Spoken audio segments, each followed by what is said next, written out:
we're up and running now. So would everyone please join me with the Pledge of Allegiance? I pledge allegiance to the flag of the United States of America and to the republic for which it stands, one nation, under God, indivisible, with liberty and justice for all. Hey, you made it. I made it. Thank you, Greg Streetland. Huh? Again, good morning.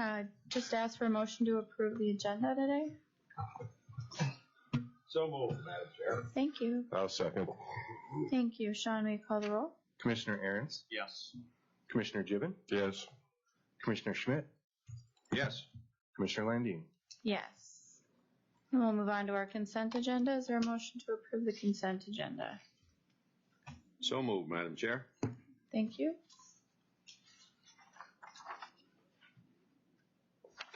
Second. Thank you. Sean, will you call the roll? Commissioner Ahrens? Yes. Commissioner Gibbon? Yes. Commissioner Schmidt? Yes. Commissioner Landine? Yes. We'll move on to our opportunity for public comment. If there's anyone in the audience that would like to address the board.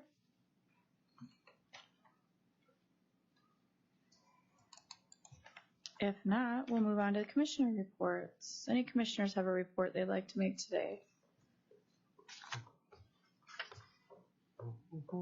If not, we'll go ahead and move on to our regular business. Sean, are you going to handle number 1? Yes. And 2 at least. We need to award the bid for the county-owned property known as parcel number 230-10-05-014, legally described as Worthing Original, south 2 feet of lot 14, block 5. We received 2 bids.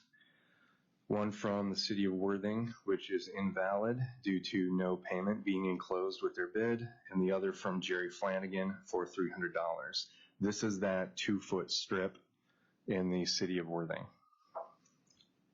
Consider a motion to accept Jerry Flanagan's bid. So second.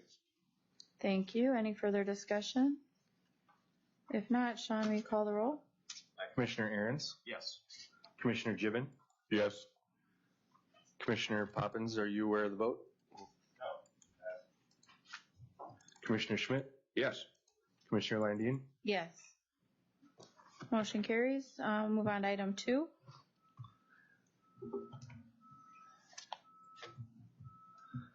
This is to award the bid for the county-owned property known as parcel number 260-2007-003, legally described as Beerus Armors Addition, south 74 feet of north 2 feet of the east 150 feet. There were 3 bids received. Brett Wynja, W-Y-N-J-A, for $650. Fossum Rentals for $1,320, and Daniel Bogue for $1,550. So the highest bid would be Daniel Bogue for $1,550. Thank you. I'd ask for a motion to approve the bid from Daniel Bogue. So moved, Madam Chair. Thank you. Is there a second? Second. Thank you. Any further discussion? If not, Sean, will you call the roll? Commissioner Ahrens? Yes. Commissioner Gibbon? Yes. Commissioner Poppins? Yes. Commissioner Schmidt? Yes. Commissioner Landine? Yes.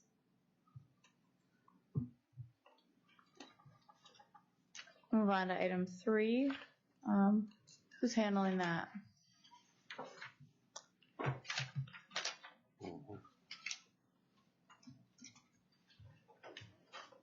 Morning. Good morning, Sheriff.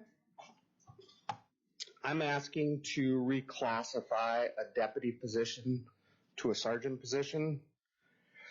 The need for this is in our civil department, along with our evidence and policy, to implement our new policy. We've added several employees over the years, and we're just getting light in the supervisory part. With the mental health stuff that we've taken on over the last 2 years has definitely increased our workflow down there, and we just need a fill in the chain of command. It's currently being overseen by the investigation lieutenant, which frankly just doesn't have enough time to do it. to properly supervise it. We take a lot of calls from attorneys, especially with the mental health program. This would increase our costs for wages from anywhere from $3,203 to $6,407 annually, which would be easily absorbed in our current budget. So not asking for another FTE, just asking to reclassify a current FTE. All right, thank you. How many people does this person supervise? Excuse me. How many people does this, how many people will this person supervise? Supervise the 2 civil deputies, the office staff, the administrative assistant for the civil department, and manage the increase in calls we're getting from the attorney. So supervising 3 to 4 people, plus all deputies serve civil papers, so just kind of managing that program, but direct supervise 3 people. Thank you. Does anyone else have any questions for Sheriff Swenson? If not, you've heard the request. Is there a motion? So moved. Second. Thank you. Any further discussion? If not, Sean, will you call the roll? Commissioner Aaron's, Yes. Commissioner Gibbon, Yes. Commissioner Poppins, Yes. Commissioner Schmidt, Yes. Commissioner Landine. Yes. Thank you. Motion carries. Thank you. Move on to item 4 on our agenda.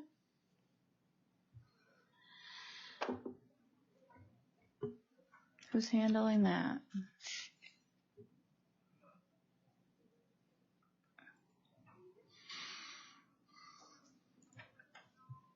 You gotta be in 10 places at once this morning, Jake. Yeah, we're experiencing technical difficulties with the live stream.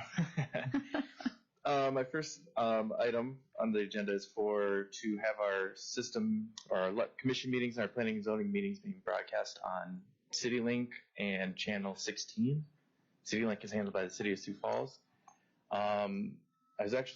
Someone inquired about it, gave me a call, inquired about it, and said, I know this person that does this, give them a call and see if they can get on there, and gave them a call, and they said, yes, we can do that.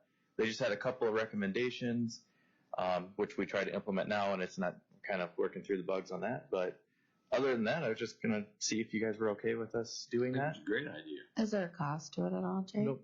There'll be a little cost of kind of getting the connectors set up, and that's a couple $100. Oh, But other okay. than that, I think it'd be beneficial for our citizens and everybody out there. All right. Good idea. It would only be a replay. We can't do it live because everybody seems to do their meetings on Tuesday mornings. But Sure. other than that, they'll have a schedule and everybody can go and watch it. That makes sense. We've heard the request. Is there any discussion? If not, I'd ask for a motion. So moved, Madam Chair. Thank you. I have a motion and a second. Any further discussion? If not, Sean, will you call the roll? May I have clarification on the motion? Well, the motion would be To broadcast the commission and the planning and zoning meetings on CityLink Channel 16. Okay. they have a whole big audience up there. Yeah, they say they got a big group. It works on Apple Well, it would TV help. and Roku. And Help inform the citizens of Sioux Falls too, that maybe not plug into our meetings or go down and look at our website. yeah, yep. And it's on Midco and Vast Yes. currently right now. They're Mhm. watching on there. All right, we have a motion and a second. Sean, will you call the roll? Commissioner Aaron's, Yes. Commissioner Gibbon, Yes. Commissioner Poppins, Yes. Commissioner Schmidt, Yes. Commissioner Landine. Yes. My next item, try to keep it short, but my next item on the agenda is to purchase new equipment, and I'm having some problems purchasing equipment. We actually purchased equipment in April and still haven't received it. And the projected date of getting it is next April. So I'm going to have a huge problem with my budget for the 2020 year because I will be over budget because of the items that I'm purchasing for 2021 will be here in 2022. And so I'm kind of updating you and kind of seeing if you're okay with that. It's equipment that we need. It's just I can't get it here any sooner. Well, if you're not spending that money. It's already budgeted for this year, so that'll just go back into the general. Yeah, it's kind of like a wash. It would Sure. be, I don't have the authority for next year, but it's money I haven't spent out of last year or this current year would be. Does anybody have any questions for Jake on that? Jake, what is the equipment? So I did list out some of it on there. We do have some just kind of little bits and pieces where it's like a couple $100 here, a couple $100 here. But the big ticket items are a computer refresh that was supposed to be purchased out of 2021. It won't get here until 2022. That is an estimated cost of about $65,000. I can't give you exact numbers, but it will not go over that because with the ordering problem, not a lot of companies want to over back order things. So it's kind of like I can buy 5 pieces of computers here, 5 here, 5 here, or 5 here. But the total will not go over that amount. Another thing is a copier refresh for the auditor and the Register of Deeds office. Those are in the budget, but they can't guarantee me that they would get them by next year. They said it could be December, at the end of December at the latest, but we're kind of stuck there. And then another one on there is I'm kind of getting ahead of the game. It's for the sheriff patrol vehicle systems and the cellular devices for their vehicles. That is actually budgeted for 2022. I want to start the order now so I can actually get it purchased in 2022, just in case if it has that big long gap of back order on it. So specifically, do you want separate motions on these authorizations to purchase, or I think we could do them all as one. That's just fine. generally that you can go ahead with those? They were budgeted for 2021 and I'll carry over. Yep, every one of the projects was budgeted for. It's just over the amount and that year different on Sure. the budget. Delay. Yeah. Anybody have any other questions for staff? If not, consider a motion. I'll so move, Madam Chair. Second. Thank you. Any further discussion? This motion is to authorize purchase of 2022 equipment, correct? Authorized purchases above my spending threshold for 2022. Does that change anybody's motion? If not, Sean, will you call the roll? Commissioner Aaron's? Yes. Commissioner Gibbon? Yes. Commissioner Poppins? Yes. Commissioner Schmidt? Yes. Commissioner Landine? Yes. Thank you. Motion carries. Okay. Pictometry. Who's handling that? Where's John? Does Jake have the cost or anything for that? That's all John Peter. Okay, well, we're going to move on then. Item number 7, to authorize the auditor to register online for the proposed opioid settlement. Sherry, you want to come up? Or Bill? Or both?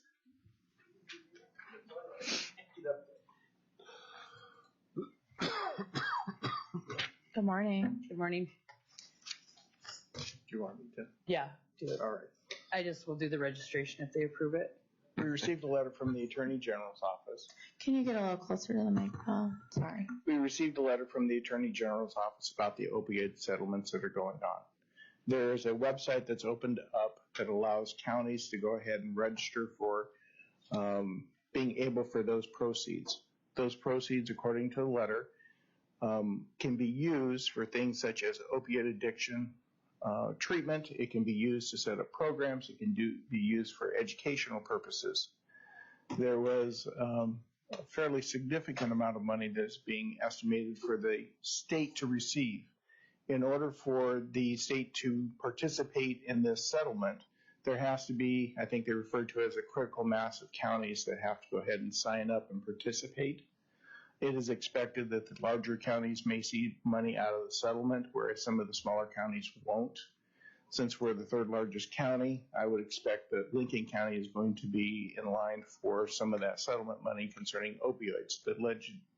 I assume the commission is aware that there's been quite significant litigation over the fact that the pharmaceutical companies went ahead and marketed opioids to a lot of individuals who became addicted, and the states and the counties have suffered accordingly for addiction, for crime, and for other hardships that have been transferred over to the public at large. So this is a settlement for those pharmaceutical companies who went ahead and sold it. And in order to settle the litigation, they're setting up a fund. It's going to be similar to the tobacco legislation. And so that is what the request from the auditor's office is to sign us up into the settlement program. The downside of that means Lincoln County is going to give up their right to individually sue these organizations, which we hadn't been pursuing anyways. So my recommendation would be is that we join the settlement, we sign up, and then we see if we're available for any of those funds in the future. And then, Bill, just on it, and maybe you don't know the answer to this, those settlement funds, they go right into general, or are they set aside in a separate account? I think that's all in the process, and we'll learn that as it goes. I think it'll be from the literature that we've received, there are specific categories of things that we have to use it for. It has to be specifically goes back to opiate addiction in some way. So that could be a treatment program, that could be educational, that could be to offset the costs in the sheriff's department or the state's attorney's office or the court systems. That could be educational programs within the schools. As long as it ties back to opioid addiction, we haven't been given enough as to what type of oversight or what type of reporting is going to be required, but it has to be tied back to something to do with opioid prevention or to offsetting the costs that the counties are already receiving. Are the school districts part of this as well, or just general counties in general? The letters that we had talked about counties, didn't talk about any other agencies. All right. Yes. Will this process require us to catalog or determine what kind of impact the opioid crisis has had on us? Yes, there may be some reporting requirements where we need to come up and be able to explain some of those effects. Do you or does your office have some kind of indication already of what impact it had on this county? We can go back and track prescription cases with opioids, and we can track the doctor shopping cases.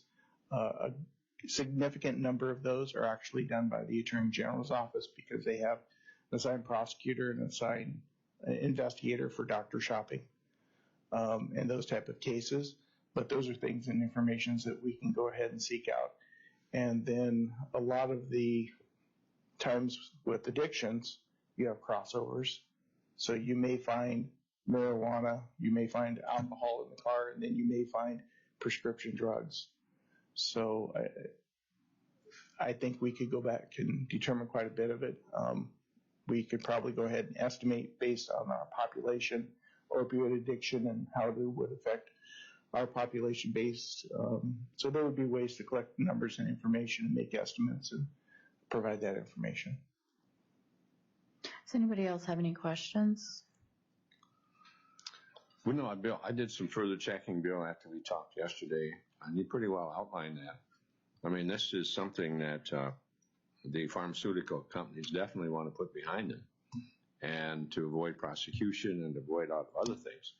They've coughed up a bunch of money, and that's for us to, disseminate and how we can recoup. I would be curious. I have a question. This for Sheriff Swenson. Steve, if in this thing, when you categorize mental health things like that, do you ever categorize those into like drugs or alcohol or stuff? And would some of this fall under your jurisdiction of what you monitor? Honestly, this is the first time I've heard about this program, but I would think it would. We definitely track drug cases, what they pertain to, and maybe some housing costs as well. So, you could regroup a lot out of this, because if you have to trace it, you have to take care of it, you have to treat it, you have to house it. This could be like a snowball effect on what opioids have really cost the county, which we probably never think about directly. So. Thank you. So the request is to authorize the auditor to register online for the opiate settlement fund. So We would be joining the settlement. joining the settlement. And I want to be clear, we'd be giving up, I assume, our right to sue individually as a county, but we participate in the current settlement. you were not pursuing that, your office was pursuing that litigation individually anyway, were you? No. Thank you. We've heard the request. Is there a motion? So moved. Second. Thank you. Any further discussion? If not, Sean, will you call the roll, please? Commissioner Aaron's, Yes. Commissioner Gibbon, Yes. Commissioner Poppins, Commissioner Schmidt, Yes. Commissioner Landine. Yes. Mr. Golden, you left too soon. You're going to update us on courthouse and state's attorney case numbers? So I've been continuing to negotiate concerning the courthouse. There's been multiple meetings with the Lincoln County Development Group, the court system. They have a general concept and plan put together now that they're going to get us numbers and bring back so we can give that to the commission. So you have a general concept of what they're looking at, what will be inside of the courthouse, and then what they would estimate a cost to be. So that should be coming here shortly. During those meetings, it looks like at the end of the year, we will be up 20% for caseload. The indications it's hearing from the court system is that we may be roughly about 60% of our case filings for Lincoln County to Rapid City, to Pennington County. So in comparisons, I believe they have 10 courtrooms and we have 2. So that is just, I wanted to point out where we're at. Previously, we've grown as a county somewhere between 3 to 4% on average. We have seen roughly usually about an 8% increase in cases. So this year is a significant increase, and we haven't seen it slowing down at this point. Does anybody have any other questions for staff? Bill, the 20% increase that you referenced, is that year over year? That is from last year. Okay. This year. So this normally we would be looking at about an 8% increase is pretty traditional. We might have a little bit of a spike there. That gives us our average, so we may have a 5 or 6% year, and then we'll have a 10. But this is we haven't had something like this before, where we've had this type of increase. Do you have a breakdown based upon the type of cases? You know, for example, civil, criminal, et cetera? Yes. I didn't bring the exact numbers with me, but I can tell you that about 2 weeks ago, we passed last year's numbers for felonies. We had almost 500 there. We've passed that mark at this point in time. There's a good chance that we'll be somewhere between the 500 to 600 felonies this year. Traditionally, we're closer to 5 is what, and we expected to be about 525, 530 for the year. Our misdemeanor numbers are up about 80%. So overall, when I checked 2 weeks ago, at that time last year, we were about 1,300 case filings total for the office. This year, we're looking at 1,600 for juveniles, A&Ns, misdemeanors, and felonies. Now, because I've had this question asked of me, and I don't know how to answer it, but just so we, or make sure the public understands this, we're talking apples to apples. Are we talking, when you use the word felonies, but you also use the term case filings? You know, for example, just so the public knows, if one person goes out and commits 6 felonies or gets charged with 6 felonies, that would obviously increase. So just so the public knows, you know, this issue, are we talking case filings or are we talking just the number of charges that have been charged? We have seen a number of our unique individuals have increased, so defendants. But we've also seen where we are having the same individual commit more crimes. Right. So instead of so it's a combination of both. So we have, and when I say unique filings for the whole circuit, I'm talking about criminal and civil, or I'm talking about comparison. When I'm talking about our office, I'm talking about the criminal filings. We have an increase in individuals but a large number, a substantial growth on that is that we're seeing people who are picking up their third, fourth, and fifth DWI in the process. Or while they're out on bond, they're picking up another methamphetamine charge. Or they commit a burglary.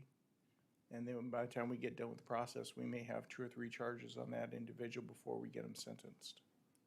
Yeah, you know, we just talked about joining the opioid settlement, and obviously illegal drugs in particular, but some prescription drug abuse has led to the problems we face. I think it's important to have that conversation with the public so the public understands, are we talking about, and it's kind of all of the above, but are we talking about repeat offenders? Are we talking about individuals who commit lots of different crime? Or are we talking about, and I think it's all of the above, are we talking about unique new individuals into the system?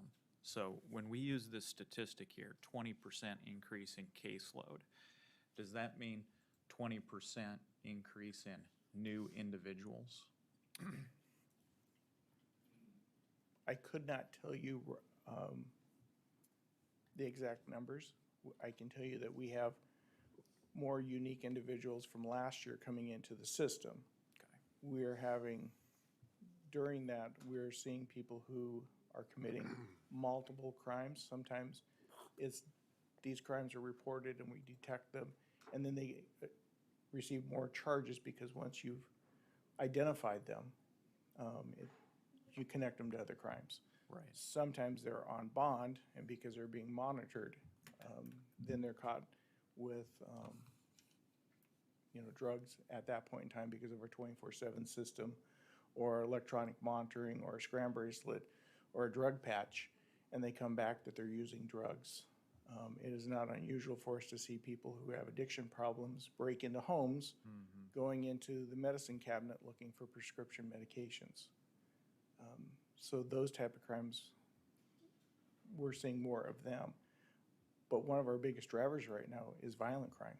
I mean, that is substantially up from what we've seen. We've seen a lot more aggravated assaults, sexual assaults than we have in the past.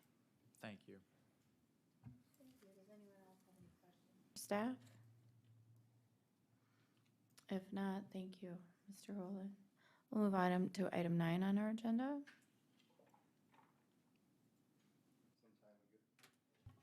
My apologies. Some time ago, this board asked to plat the southern portion, the southern 20 acres of the highway shop parcel. I have before you that plat. The plat is Lot 1 in Tract A in the west half of the northwest quarter of Section 21, Township 98 North, Range 9 west of the 5th Prime Meridian, Lincoln County, South Dakota. And I seek to approve that plat and authorize the chair to execute. Thank you. Does anybody have any questions for staff? Madam Chair, what were we going to do with that? I think we're gonna sell it, weren't we? We were going to, is that going to sell? That was my understanding. Okay. Actually, I think we should postpone that. I do believe we're going to end up having 2 tracks on that. If confirmation, there should be 2 eligibilities. Hence, we should market it as 2 separate parcels in there. So we may need to subdivide that, but I think we do need to have a conversation with Toby to confirm that. Thank you. So are we ready to approve this plat, or do we need to hold off on that? I would recommend holding off until we confirm with Toby on the eligibilities and then the desire to subdivide it so we could sell both individual parcels separately. But that's only my recommendation. And I'm fine with that. Does anybody have any other comments they'd like to make about it? Well, I would think that's if it, really, if you think there's, Mike, there's 2 eligibilities that left, correct? That's my belief. They'd be highly desirable. Then why don't we go ahead and table this thing. and put it back on the agenda for discussion with Madam Toby. Chair, I'll move to table that until the next meeting. Thank you. I'll second that, Madam Chair. Thank you. Sean, will you call the roll, please? It was seconded by Poppins. Correct. Thank you. Commissioner Aaron's, Yes. Commissioner Gibbon, Yes. Commissioner Poppins, Yes. Commissioner Schmidt, Yes. Commissioner Landine. Yes. We'll move on to item 10. Asking for board action on appraisal and sale of surplus county vehicle. Whose vehicle is it? So we just surplused the Dodge Charger. So I need 3 Lincoln County landowners as appraisal committee, and I need authorization for the auditor's office to advertise for sealed bids. All right. Who wants to volunteer to appraise the vehicle? Sheriff?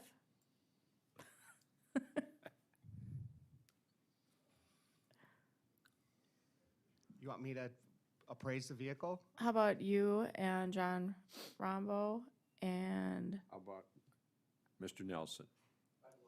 all right, perfect. We have Larry Nelson volunteering here. All right. So we've got our 3 members. Is there a motion? So moved, Madam Chair. Second. Thank you. Sean, will you call the roll? Commissioner Aaron's, Yes. Commissioner Gibbon, Yes. Commissioner Poppins, Yes. Commissioner Schmidt, Yes. Commissioner Landine. Yes. Let's see. May I have authorization to advertise for sealed bids? So move. Second. Thank you. Sean, will you call the roll? Commissioner Aaron's, Yes. Commissioner Gibbon, Yes. Commissioner Poppins, Yes. Commissioner Schmidt, Yes. Commissioner Landine. Yes. Madam Chair, could I find, how many miles do we have on this local one owner here? 130-some thousand. 130. On the Dodge Charger that we just surplused, it is a 2013 Dodge Charger with 135,716 miles. Just broke in. Thanks for that. I'm gonna circle back to item 6. John, were you gonna handle that?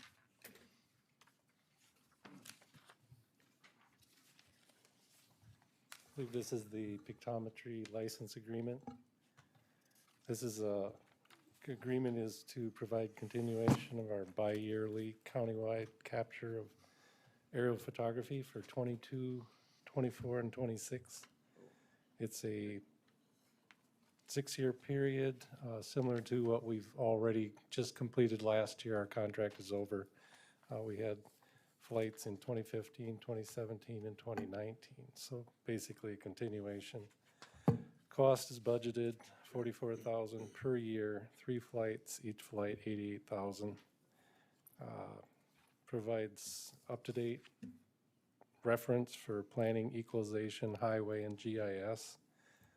Agencies, realtors, engineers, general public use this.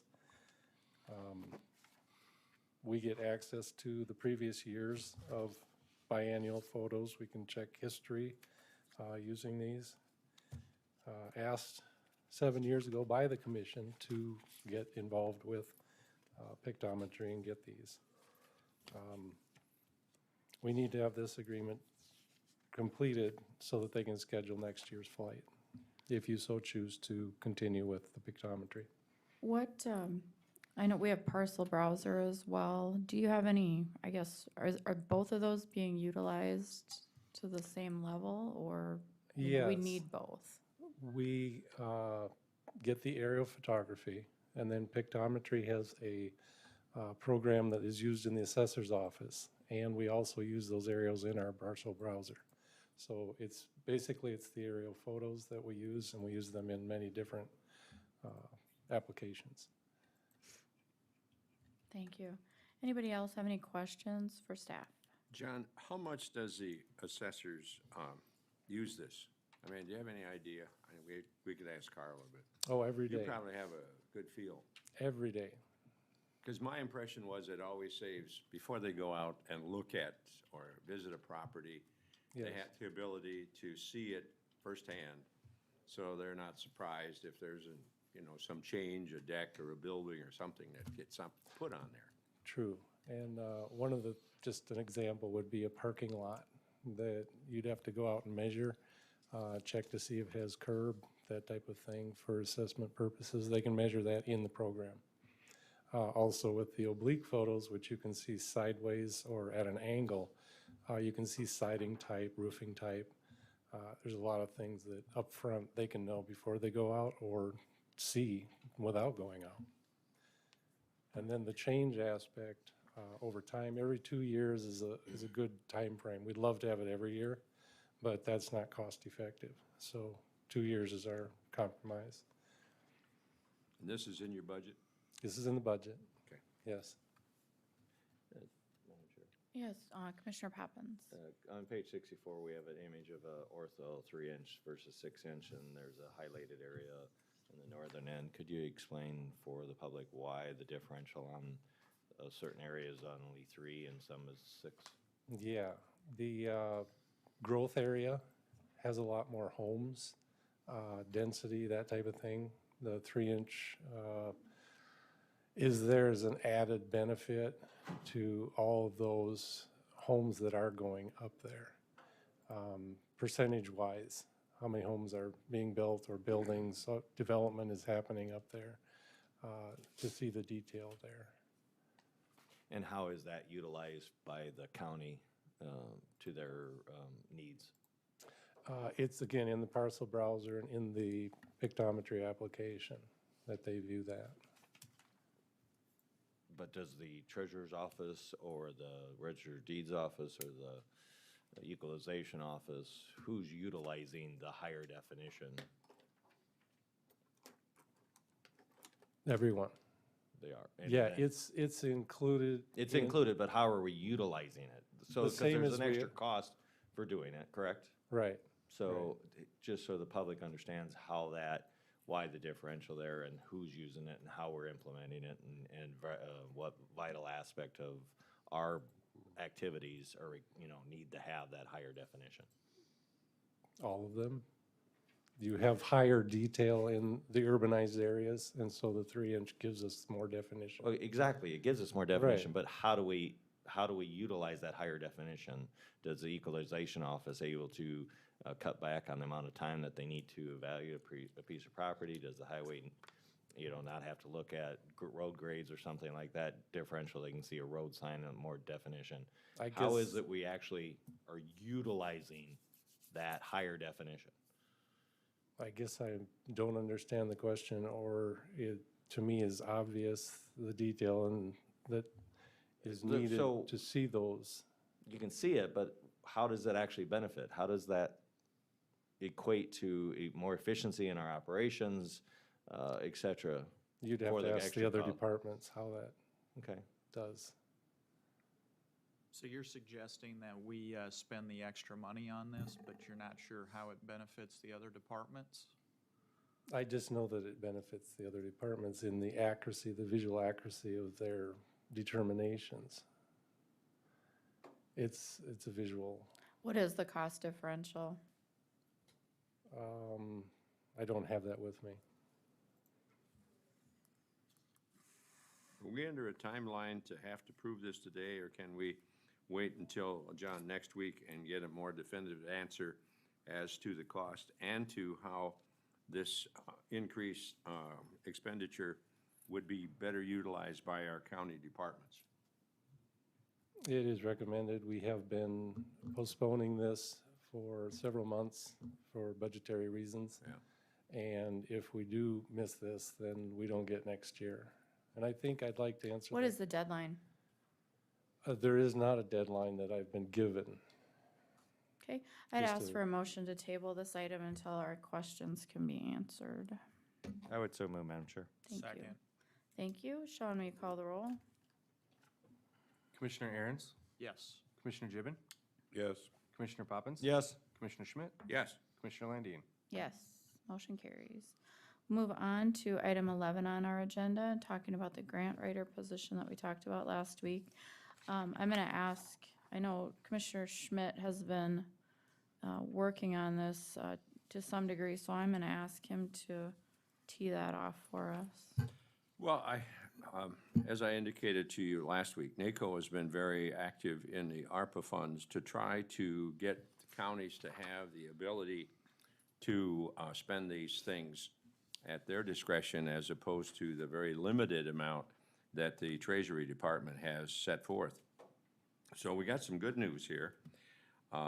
Senate Bill 3011 was passed by a voice vote to allow counties to be able to, for us to take care of almost like our $11 million, to be able to have $10 million at our discretion. There is a House bill, 5735, and our primary sponsor is Dusty Johnson, who I visited with, who has a bipartisan approach to this.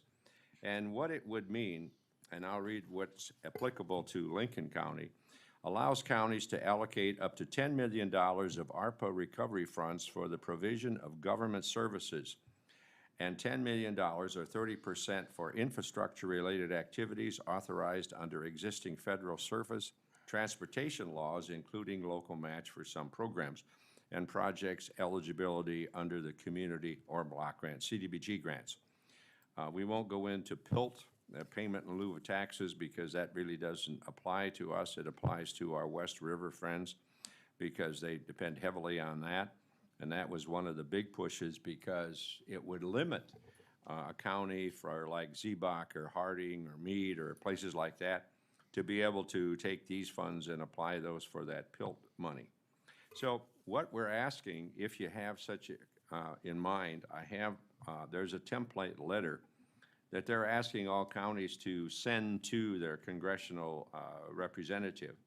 And it's a rather simple one. It's just NACO's, and I will reserve that in case anybody wants to pick it up afterwards and send a letter, or if you have communications with Representative Johnson, you're encouraged to do so.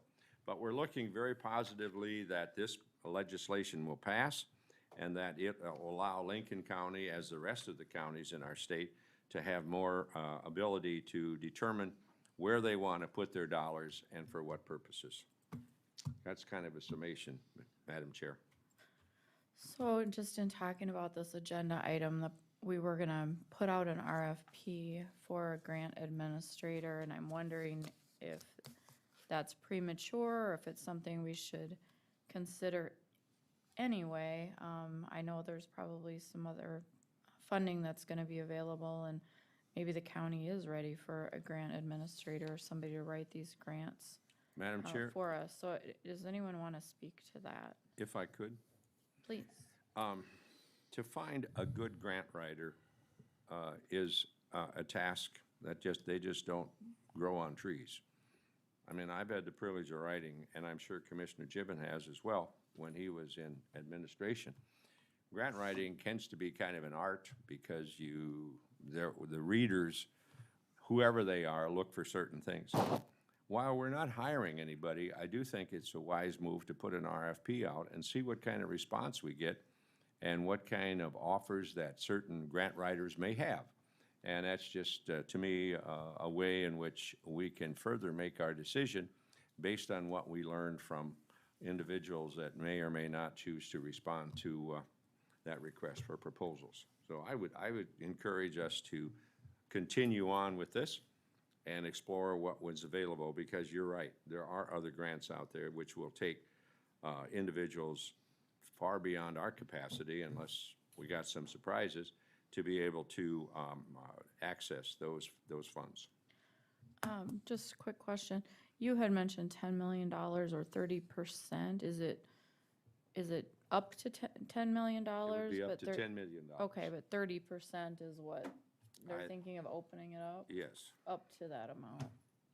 So So- if we have 11 million, it's only 30% of the 11 No, million. we'd get 10 million, up to $10 million. Okay. 30%'s the minority then? Yeah. So what we would have, if you broke this down, cutting off the 30%, which is somewhat not applicable, we would have $10 million we would go to an application on what we would spend the $10 million on. We'd have to prioritize and put that down. It leaves us this extra $1 million, and one of the things they always talk about are local things for local municipalities. For example, I know that T has approached both Commissioner Poppins and myself about assisting with some of their sewer and water projects. I think the city of Canton has several sewer projects that they're working on. And Hudson And has Hudson. approached me as well. Yeah. So we have the discretion of, we don't have to take all 10 million. We can disseminate the monies out to help these projects and further the development in these communities. And the rest of it, we could devote to ourselves. So it gives us I think, a pretty much a free hand in how we want to take these funds and better the overall county, whether it's our projects for ourselves, whether it's using for building purposes, whether it's used for infrastructure purposes, and at the same time able to assist our municipalities in their development. So I think this frees everything up just the way we would like it, because it makes good sense how we would execute the expenditures of these funds. Thank you. Just who wrote we have a grant administrator draft in front of us, and then we have the RFP. Who wrote the job description? Julia, did you do that? Or can you just, I know there's some areas where you needed some clarification. Yeah, based on the information I was received, I just drafted a job description, and I wasn't quite sure if you choose to move forward with this option, who this individual would report to. Is it their own department? Do they report to the commission? What did you have in mind? So one of my first question is, was this job description going to go out with the RFP, or is the RFP standalone? I think it's a combination of both, right? These are just options for the commission you get to pick from. Okay. So we could do one or the other, we could do both, we can do them individual. Well, I'm thinking if we do this, that it should be, I don't know, grant administrator / grant writer, that it would cover both of those areas if we're gonna do it, just to see what interest is out there. Yeah, I'm happy to change the name on the job description if you'd like, but the job description does encompass the actual writing of the grant. Sure. So if you want to change the position title, by all means, we could do that. And I don't know, were there any other unknowns in the RFP that we need to talk about if we're gonna do this?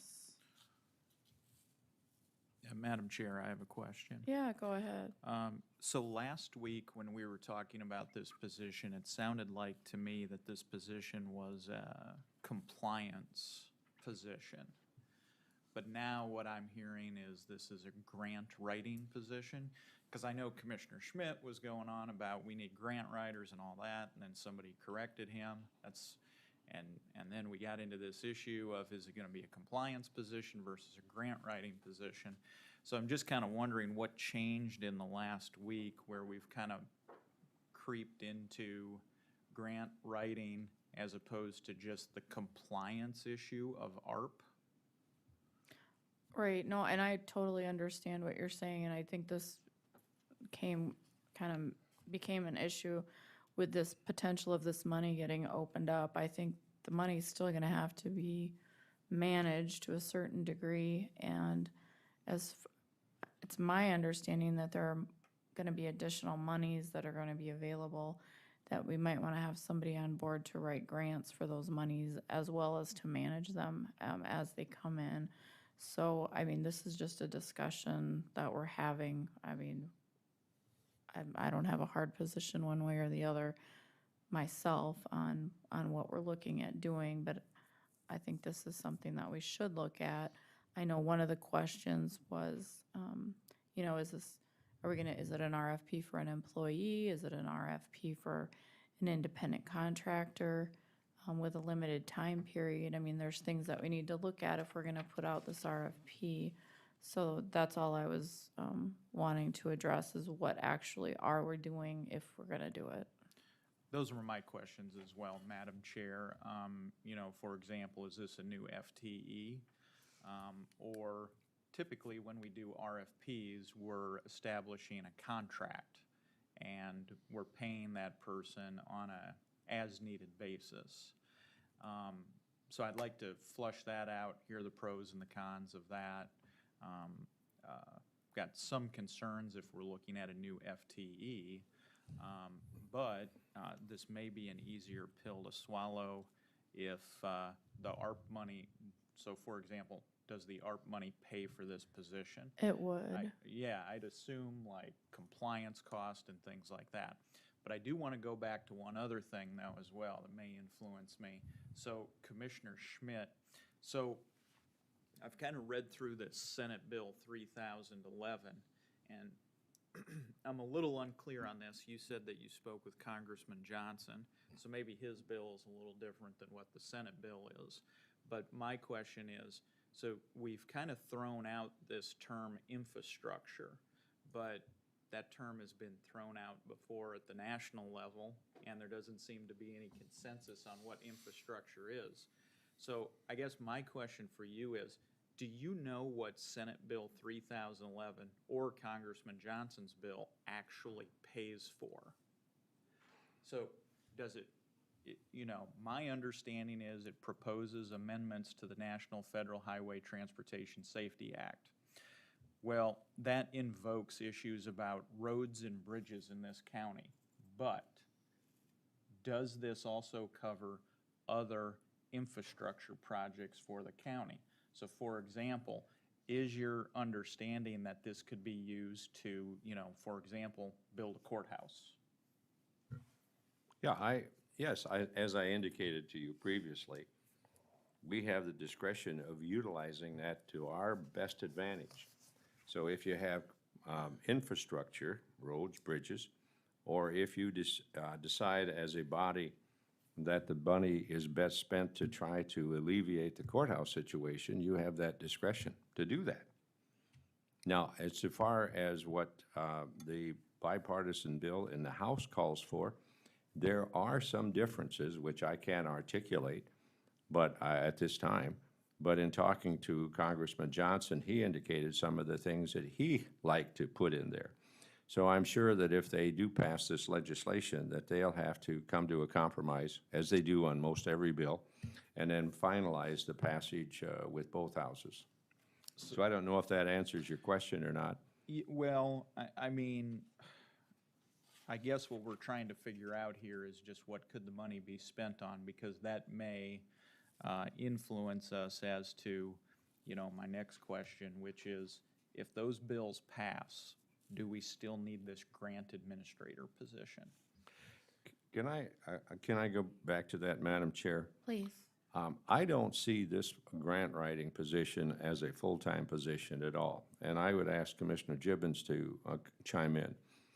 The grant writing positions that I have used when I was at college or even at the housing, we contract with an individual to do this, or a firm, because there are grant writing firms that also respond to this, but that's on an individual basis. They are not a full-time position. You contract with them for their direct services, and when completed, it's finished. So I don't see this person as being an FTE for this county at all. I just see this on a case-by-case basis whenever we would utilize or need to apply for a special grant, or if it would take someone. I don't know that it's going to take an individual to for this ARPA funds. I think we will be able to do that ourselves. That's just my own opinion, having talked to those people. But Jim, I would ask you to, because you've written, I don't know how many hundreds of grants yourself, or you may have hired somebody, but that hasn't put a position in the school system at all. No. The big thing is the play on words. You have to have the right words for a lot of these grants, and a good grant writer will pay for themselves. But at the same time, too, I do think we need to have some clarification. Is this a grant writing position or allocation of money?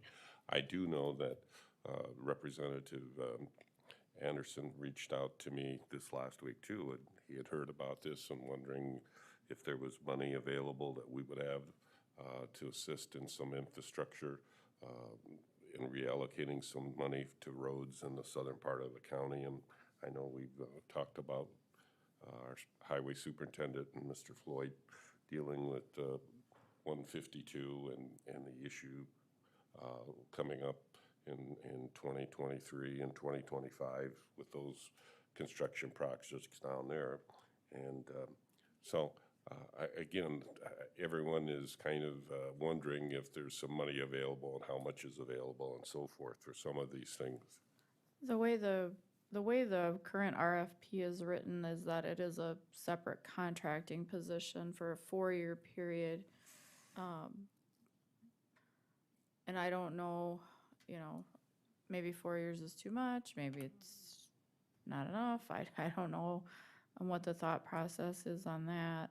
And then I'm also wondering, I know it specifically sets out in the asking for experience in the area of federal grants. I'm wondering if that shouldn't say state or federal, if there are funds available. And Bill, this would be a professional services, wouldn't it? I mean, It would be. okay. Madam Chair, at this point, we don't know what kind of response we would get. We're not committing to anything. Correct. The only expenditures we have would be to finish writing and put this in our, some form of media out for the public to, or for individuals to respond to. I would be curious to see what kind of reaction we would get from an RFP and what kind of professional person or group that would respond and be interested in something like this. And I think we could better educate ourselves as to what we would want following that kind of information or those individuals that would respond to the services they have available. That's my thought, is this would give us a pool, I guess, of people that may be interested in doing something like this. So I think we should move ahead with the RFP, understanding that we're not bound to do anything, once we see the final language of these bills, if they pass. We're really, So would there be a job description, Madam Chair, or? Well, there is a job description that's written. It's in front of you. And there's a couple of question marks on it, so I think those things need to be clarified. But initially, it would just be this RFP that would go out, I think. Is that your intention, Mr. Golden? So since the commission asked for an RFP or there was discussions about a position, we just drafted both, and we figured you'd give us the directions of what you wanted and how to proceed. Yeah, one of the concerns I have is you read the grant administrator position, and I know it's just a first stab. It's just a first draft. I got it. The concern I have is we're potentially looking for multiple entities here that traditionally don't go with each other. So we're looking for a grant writer. That's pretty standard, pretty basic. I think everybody gets that. This commission in the last year or two has hired grant writers. For example, for the 85th Street project, we hired one. Didn't get the grant there. But the second prong here of the position summary is somebody who would do ensuring compliance with all grant requirements. I don't know if that's typically in the wheelhouse of the grant writer. My wife works for SDSU, and she oversees as one of these $1 million grants for telehealth. Well, she didn't write the grant. SDSU has a professional grant writer who does that. And then the burden usually shifts. So, to a position where an individual then is responsible for administering the grant. And then the burden even further shifts after that to the person, typically legal counsel, accounting, or some of the, professional folks who deal with compliance issues. And so I'm wondering here if maybe we've, and I understand it's just first draft, but are we not narrowing in enough in order to try to find the right entity? I mean, I'm sure there's probably some very large firms out there who could handle all of these different requirements: writing, administering, and compliance. But it seems to me that is not and I don't know, could be mistaken, but that's not like a traditional role that, is found in kind of a one-stop shop, if you will. And so I'm wondering if maybe we're we need to narrow the scope of what we're looking for a little bit here. Seems like we're kind of all across the board, and that's fine. It's just a first stab. But, so that's a concern that I have here. And then it says the position will oversee all aspects of the ARP requirements and funds, along with legal counsel and a committee. I assume that means they're not overseeing the legal counsel, because legal counsel works for a state's attorney. I assume they're working with, hand in glove. And then it talks about a committee. I don't know what the committee is that's being set up here. So under the ARP funds where it is initially set up, which is what we're looking at, was what was required. I believe that in there they mentioned setting up a committee to review requests. So because federal bureaucracy is always simple to work with and they don't have red tape, they had a requirement that you have to justify your position, which is basically, we're going to use the funds in such a way which is similar to grant writing. And then the county, under their system, has to go ahead and administer those funds and then ensure that they get spent in the way that they're supposed to be spent. And then the final requirement is that at the end, you have to go through an auditing process, which requires, at the end of it, is basically 4 years. The county has to come back and say, well, we gave X amount of dollars to this city for water project. Here was our justification for doing it, and then we have to show that it was spent in such a way. So yes, we were trying to cover a whole lot of ground in one, and call it a grant writer when it's probably a grant writer / administrator / It's a grant czar. Yeah. Isn't it? Yeah, we're covering a whole lot of ground on this one. So we have not determined if this is a full-time or a part-time position, or if this is a position by salary, or if this is a position that they get paid on if a grant is accepted. It is the intention of the RFP was to try to create, see if there's somebody out there who could go ahead and draft our justification for why we're spending the ARP funds, then would be able to track them and do the reporting for us. And then in the end, assist in the accounting process in 4 years, where we'd have to show the federal government how we spent the money. So maybe we need to call it something else, if you want us to be our grant writing czar. But we were trying to cover all those bases in one contract. Bill, is 4 years, is that a standard term? No, I guess in my mind, I was thinking more of a 2-year term. Or 1 year. Madam Chair, how this all got started is we had $11 million, atypical, before you would normally apply for a grant and then receive funding. We received the funding, and then we had to figure out what the particulars were, how we can, and make sure that all our I's were dotted and T's were crossed, as they say. Commissioner Schmidt has brought forth the process started the idea that the House, Senate, and the President may change the rules again on this, and free up how that money can be spent to a point where it basically goes into our general fund and has theoretically a lot less regulatory requirements with it.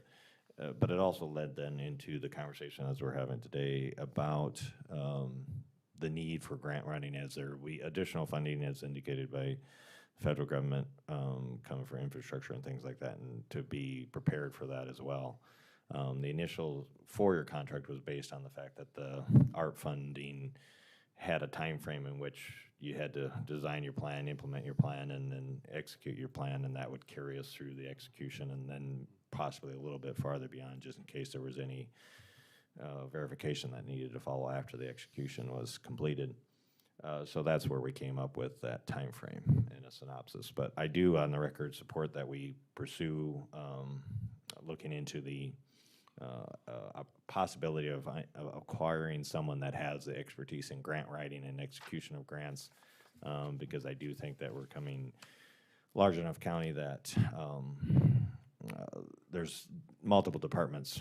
Sheriff Swenson, I'm sure, would love it, given all of and he could nod yes to indicate that he would actually like that. Thank you, Sheriff Swenson.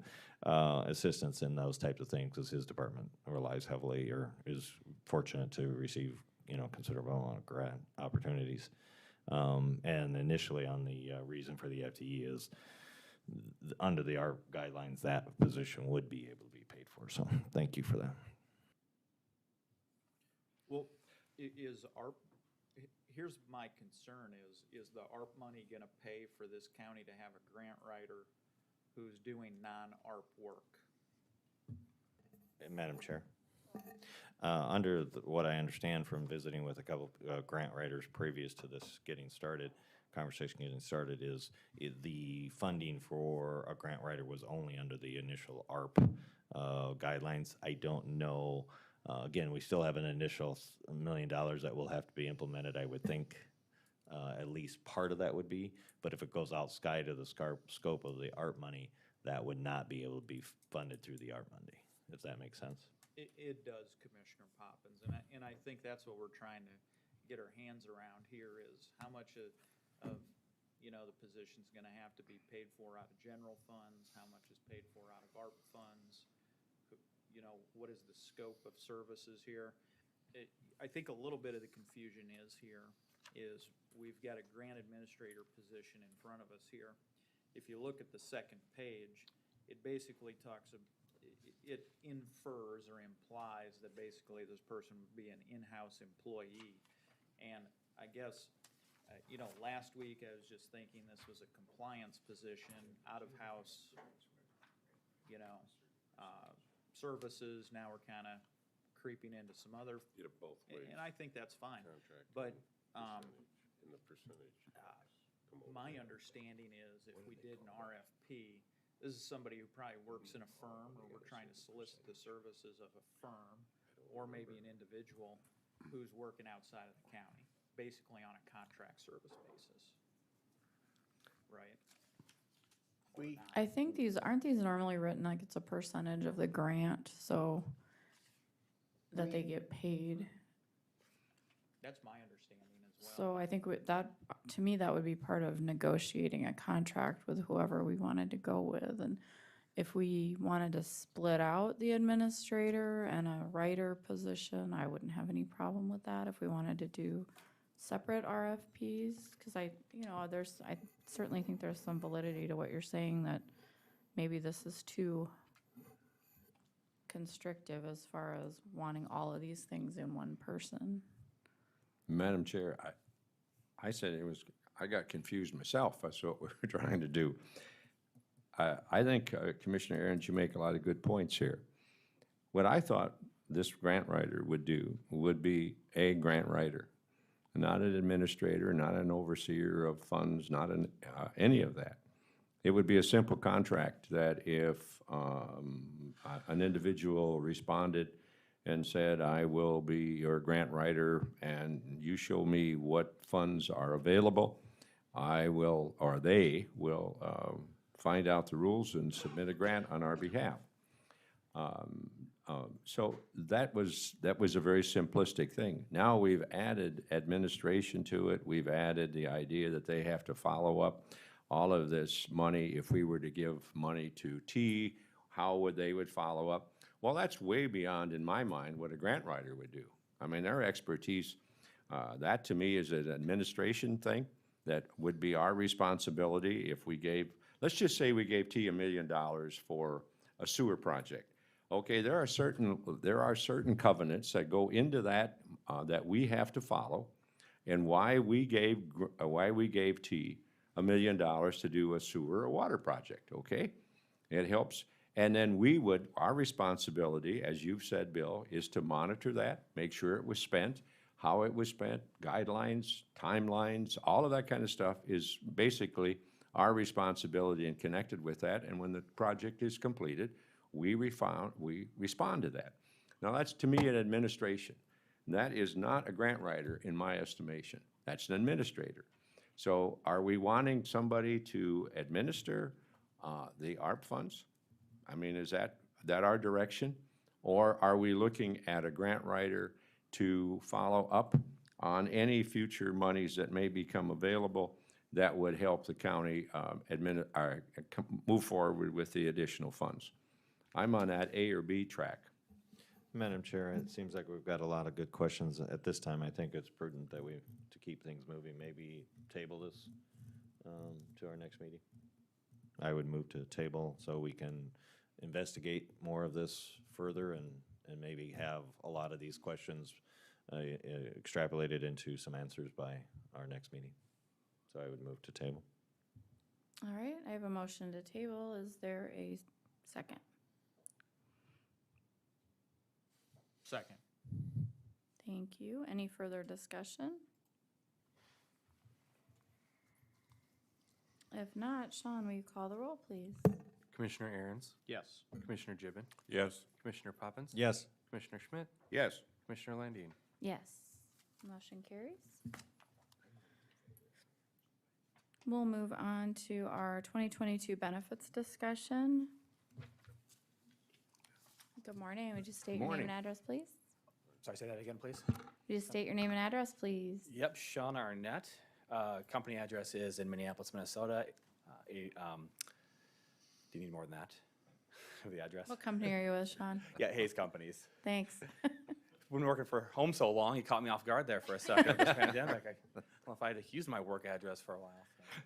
So. Well, thank you for having me, commissioners. Always a pleasure being back here. Before I move into the presentation, kind of set the stage here. Last year at this time, when I was here, we were in a little different position. We were forced to market your health insurance plans. You're with Health Partners. They were providing a quite significant increase to your plan, over about a 21% increase. Through a marketing process, we were able to negotiate that down based on market leverage. It brought it down to an 8%, which is about, it's a significant savings. However, with the marketing, as you're all aware, you made the decision to move to United Healthcare, change plan designs, and offer a dual choice plan. By doing that, it took that 21% down to basically a flat, but with a new carrier. So that leads us into this year, which puts us in a whole different position. We can move here. Oh, so this way. All right. So quickly here is a reminder who your administrators are for your health insurance and other benefits. United Healthcare then took over as for this current year for your health insurance benefits. Delta Dental of South Dakota is currently your dental administrator. IMED for vision, and MetLife would be for the base life administration. We did not go out to market this year for a couple reasons. During that negotiations with United Healthcare last year, we were able to also negotiate what we figured would be a very favorable rate cap, and that was a not to exceed 9%. So we knew at the worst case scenario going into 2022, your health insurance would go up to 9%. And on this screen, I'm glad you have it in front of you, so you don't need your readers here. That is initially what United Healthcare did come in at. They came in at a 9% for both plans, both your traditional copay and your high deductible health plan. In working with United Healthcare, we wanted to see how we could get that a little lower based on your current claims utilization. And just to give you some numbers, when I was here last year, we looked at the prior year's loss ratio. And the loss ratio simply is this. It's what the carrier is getting in premiums compared to what they're paying out in claims.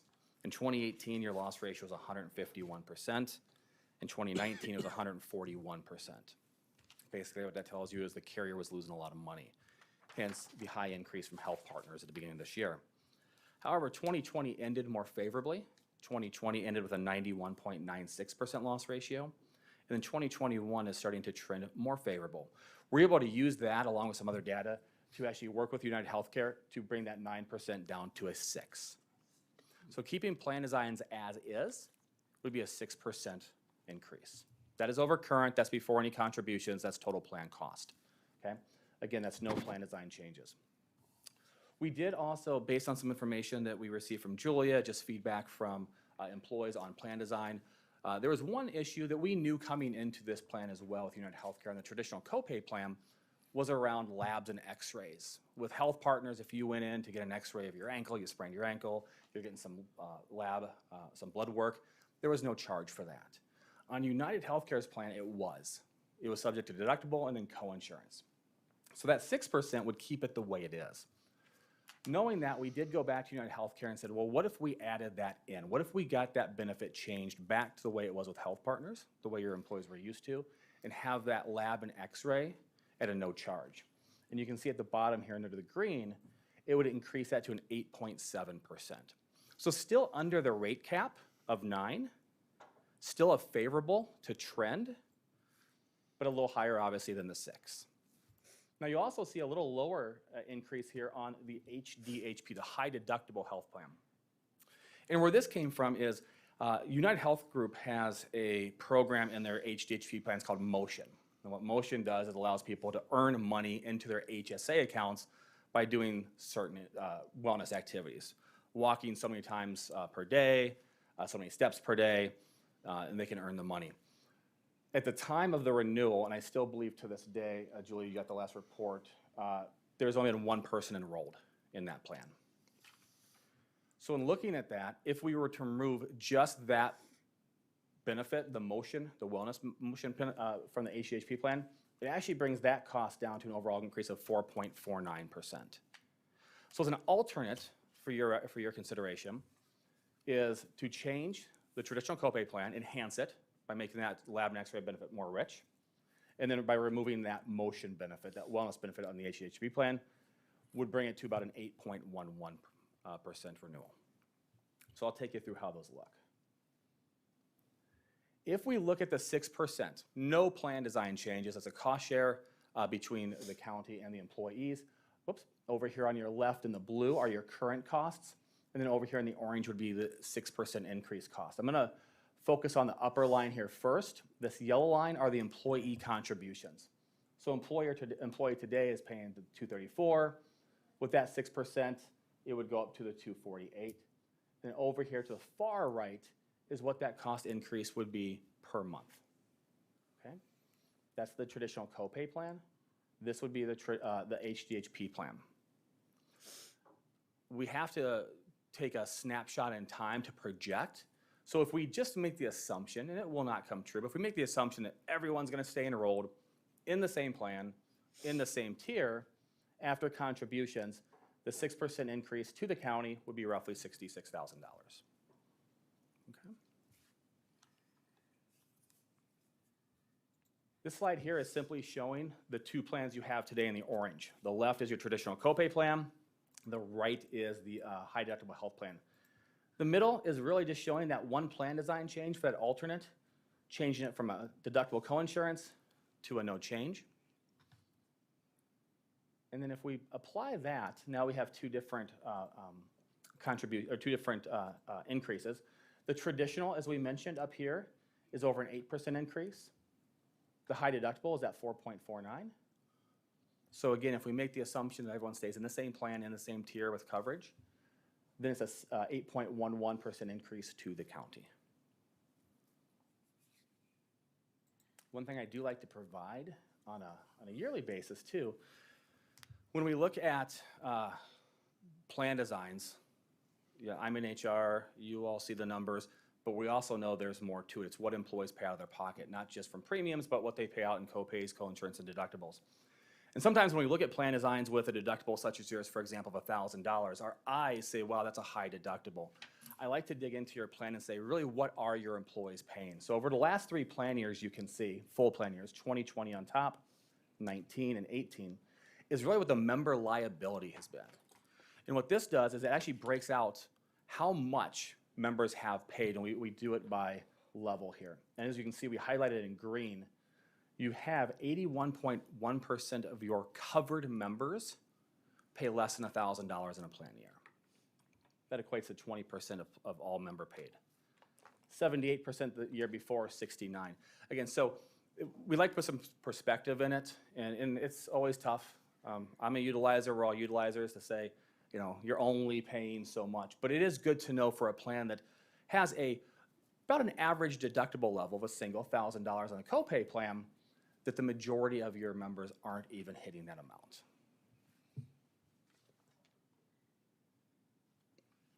We move into the dental renewal. Would you mind? Yeah, absolutely. Could I interrupt you? Just let Please. me digest the screen just for a second. If you have questions, please let me know. And these are the combined plans. I'm sorry, take it back. This would have been these are single plans, because this is the first year you had a dual plan choice. So these would be your health partner plans. Would you go back to a previous slide, please, sir? Yes. On what the actual cost to the employee would be? So on this alternate plan design, so this is the one where it enhances that traditional copay plan and removes that motion. The top level, the top section here is that traditional copay. So I highlighted the yellow, and that would be the member's responsibility, their premium. Okay. So today, they're paying the $234. And I apologize, my eyes aren't that great anymore. That's for a single? Yeah, that's for a person? single, and then we go to employee plus spouse here. Yeah. Employee plus child and family. And so to see what the impact is, Commissioner, if you go to the far right, that is the per month. So the single would go up to $20.34. You see the employee plus spouse per month, employee plus child and family. So a family plan currently they're paying $700 or $800. Yep, $795. Yep. And with the increase, that would go to what? Right here, I'm circling. That'd go to $864. Correct. Correct. So it's about a $60, $65 a month more. Yep, for a and that's to family your plan. far right. I'm kind of circling there. You got it. Okay. Yep. With this motion program, I take it it's not too popular here in Lincoln County? You know, it's interesting. I was with another client who implemented United Healthcare this year, so for 2022. And it's a relatively newer program for United Healthcare. Not to go too much off topic, in the past, the big thing was carriers would try to provide fitness reimbursements if you went to a gym. That was so underutilized, and the voices out there were saying, well, we want more. We don't go to the gym. We walk, we swim, we do weights.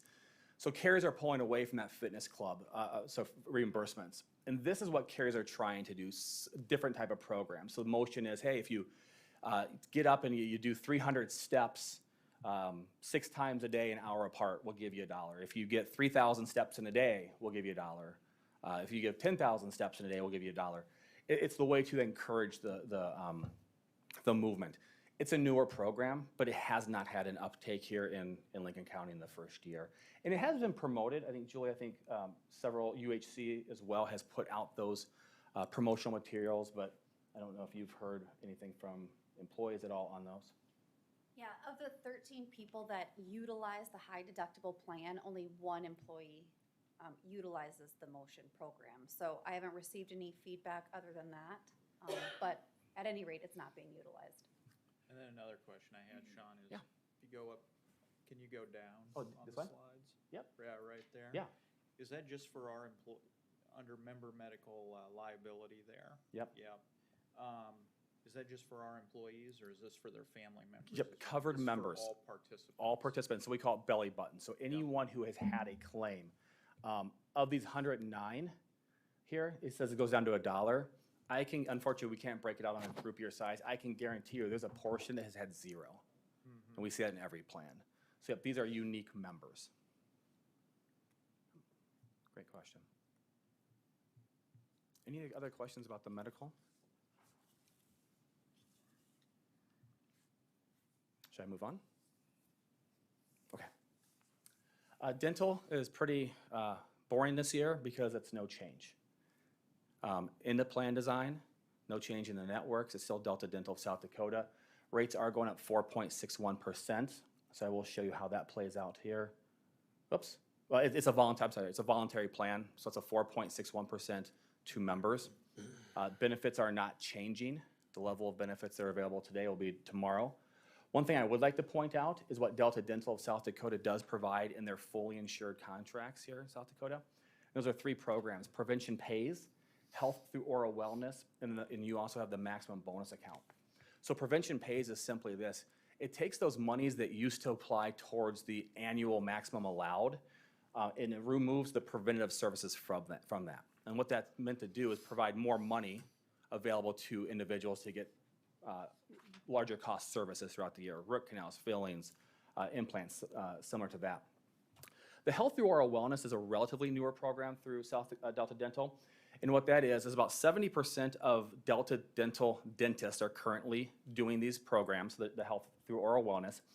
When a member goes in towards their cleaning, they get a severity test. And it's a simple exam by the dentist. And based on the risk and severity, members can actually receive additional benefits at no cost: cleaning, sealants, periodontal maintenance, and fluoride. Again, this is something that Delta Dental provides.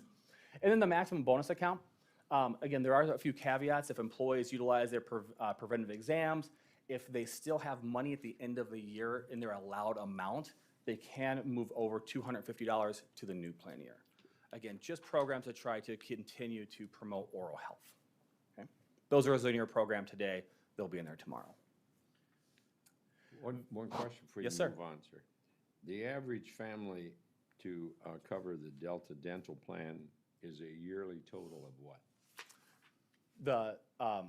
So it's $142.16 A month. per month. Yep. Yep. Thank you. Yep. And again, there's no change from what that is today.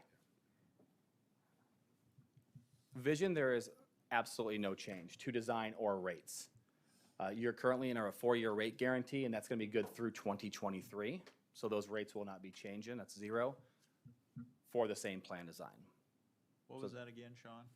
So the IMED Vision, when we implemented this, they provided a 4-year rate cap, and that rate cap will extend through 2023. And so there's no change on current rates. Those rates will be good through 2023. So the employee here, if they have a family, is going to pay $22 a month. $22.55, yes, sir. Got it. And again, the benefits, we always like to put it in there just for your reference, are not changing. Life and AD&D, so accidental death and dismemberment in life through MetLife. This was an interesting renewal in that when we initially put the base life in, it was off cycle. I believe it was an October renewal. We were able to get MetLife to extend that, so it synced up with everything else on 1/1s. Furthermore, they pushed it out through 2022 at a no rate change. So based on your current volumes for your group life and your group AD&D, those rates here per thousand are not changing for 2022. So no changes to your to the cost of the county for that. And if we roll everything up, if we look at the medical, we look at the dental, the vision, and the life insurance, we break it out into 3 sections. The top section would be total plan expenses. So this is before any contributions are taken. Middle section is the staff costs, so what they would contribute to those plans. And the bottom would be the county costs. Now I'll focus on that real quick. The first line is the same for each section, current annual costs. So again, we have to take a snapshot of what people are enrolled in today, assuming they'll be enrolled in the same thing tomorrow. With your United Healthcare plan today, about $1.1 million to the county. Initial projected renewal, that was at 9%. Negotiated renewal, we got down to that 6%, so that'd be a $1.16 million. And then the alternate, which would be, again, enhancing the traditional copay plan or removing the motion benefit on the HDHP, is a 1.19. The county does not contribute to the dental or vision. Again, there is no change on the base life and AD&D. So if we add up the portfolio benefits to the county, today a projected cost right here, based on the initial renewal, $1.2 million or up 8.96%. That negotiated renewal of the 6% on the medical, when you blend in the additional cost with base life and AD&D, $66,000 or 5.9% increase. Or if you go with the alternates, $89,000, just over an 8% increase, which I always like to compare it to trend. We talk about trend in a medical sense, what the cost of goods and services are today to what they'll be tomorrow. Trend in this area could be anywhere between 7.5 and 8.75. Your whole portfolio of benefits are coming in 2 options, well under at a 6 or right at about an 8. Sean, what's an employee with a family going to pay out of pocket on premiums for all programs put together? I'd have to put that together. $12,354. If you're talking about if they took medical, the dental, total, vision. The total bill Yep. to a employee that has family for all of this benefits for their health insurance, vision, and dental. The way I got it down was $10,380 for their life or for the health insurance, $1,704 for dental, and $270 for vision, bringing you to $12,354 For the complete package.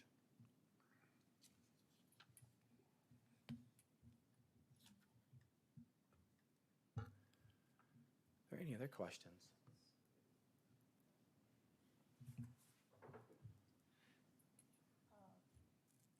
I guess my question is for Julia. Julia, did you do a survey of employees on these different variations? Yes, so all employees that currently utilize the health insurance were sent out a survey that's 89 individuals.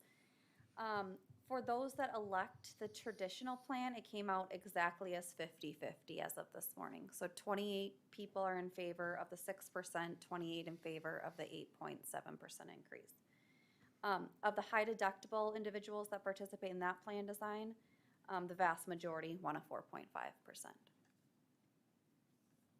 Which would be removing the motion program. Right. It is something, I should say, later on, if there is interest in getting that in another planned year, if motion's still around, it's not something that you can only have once. It can be added back in. Obviously, you can see there'd be a cost in the premiums as well. You know, what was it, a year or two ago, we did the health promotion program? Am I using the right terminology for that? The wellness program? The wellness program? We still utilize that. We still do that? Yep. And how well, what's the participation level in that? Good. So about 50%, oh, I'm sorry. No, go ahead. 50% of our staff members participate in that. So those that participate and meet the requirements are eligible for a $50 reduction, premium reduction each month. And we can at another time or send that information, because I know you just received a quarterly update, I believe, last quarter from the wellness. You know, it's too early to make a correlation here, but I do look at, again, those numbers I gave you from 2018 when you're at 151% loss ratio down to right now today in 2021 through July, you're running a 73%. You are trending favorably. Obviously, that's one of the reasons we were able to reduce that 9 down to a 6. Normally, you don't reduce rate caps. Carriers won't do that. We'd like to attribute some of that to the wellness program because there have been some good success stories through the wellness programs, some employees sharing their success. So again, continued promotion of that and participation to try to gear that up above 50%, we would hope continue that favorable trend as well.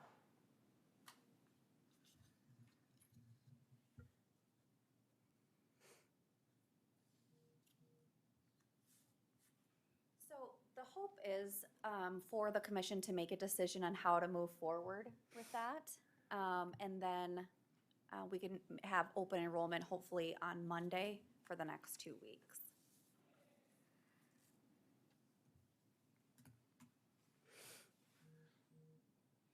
Julia, what has been the response from staff as far as the coverage and the response they get? Are they satisfied with the insurance they have and what it covers? Or have you had complaints about it? The vast majority of the feedback I get is they would like more rich coverage. The diagnostic testing was huge, and that's why I brought that to Sean's attention so he could provide that with it for an option. The other feedback I get is insurance is extremely expensive, but that's not news to anyone. So is the diagnostic testing better covered in the alternative plan? Yeah, or- yep, that's the change. Yeah.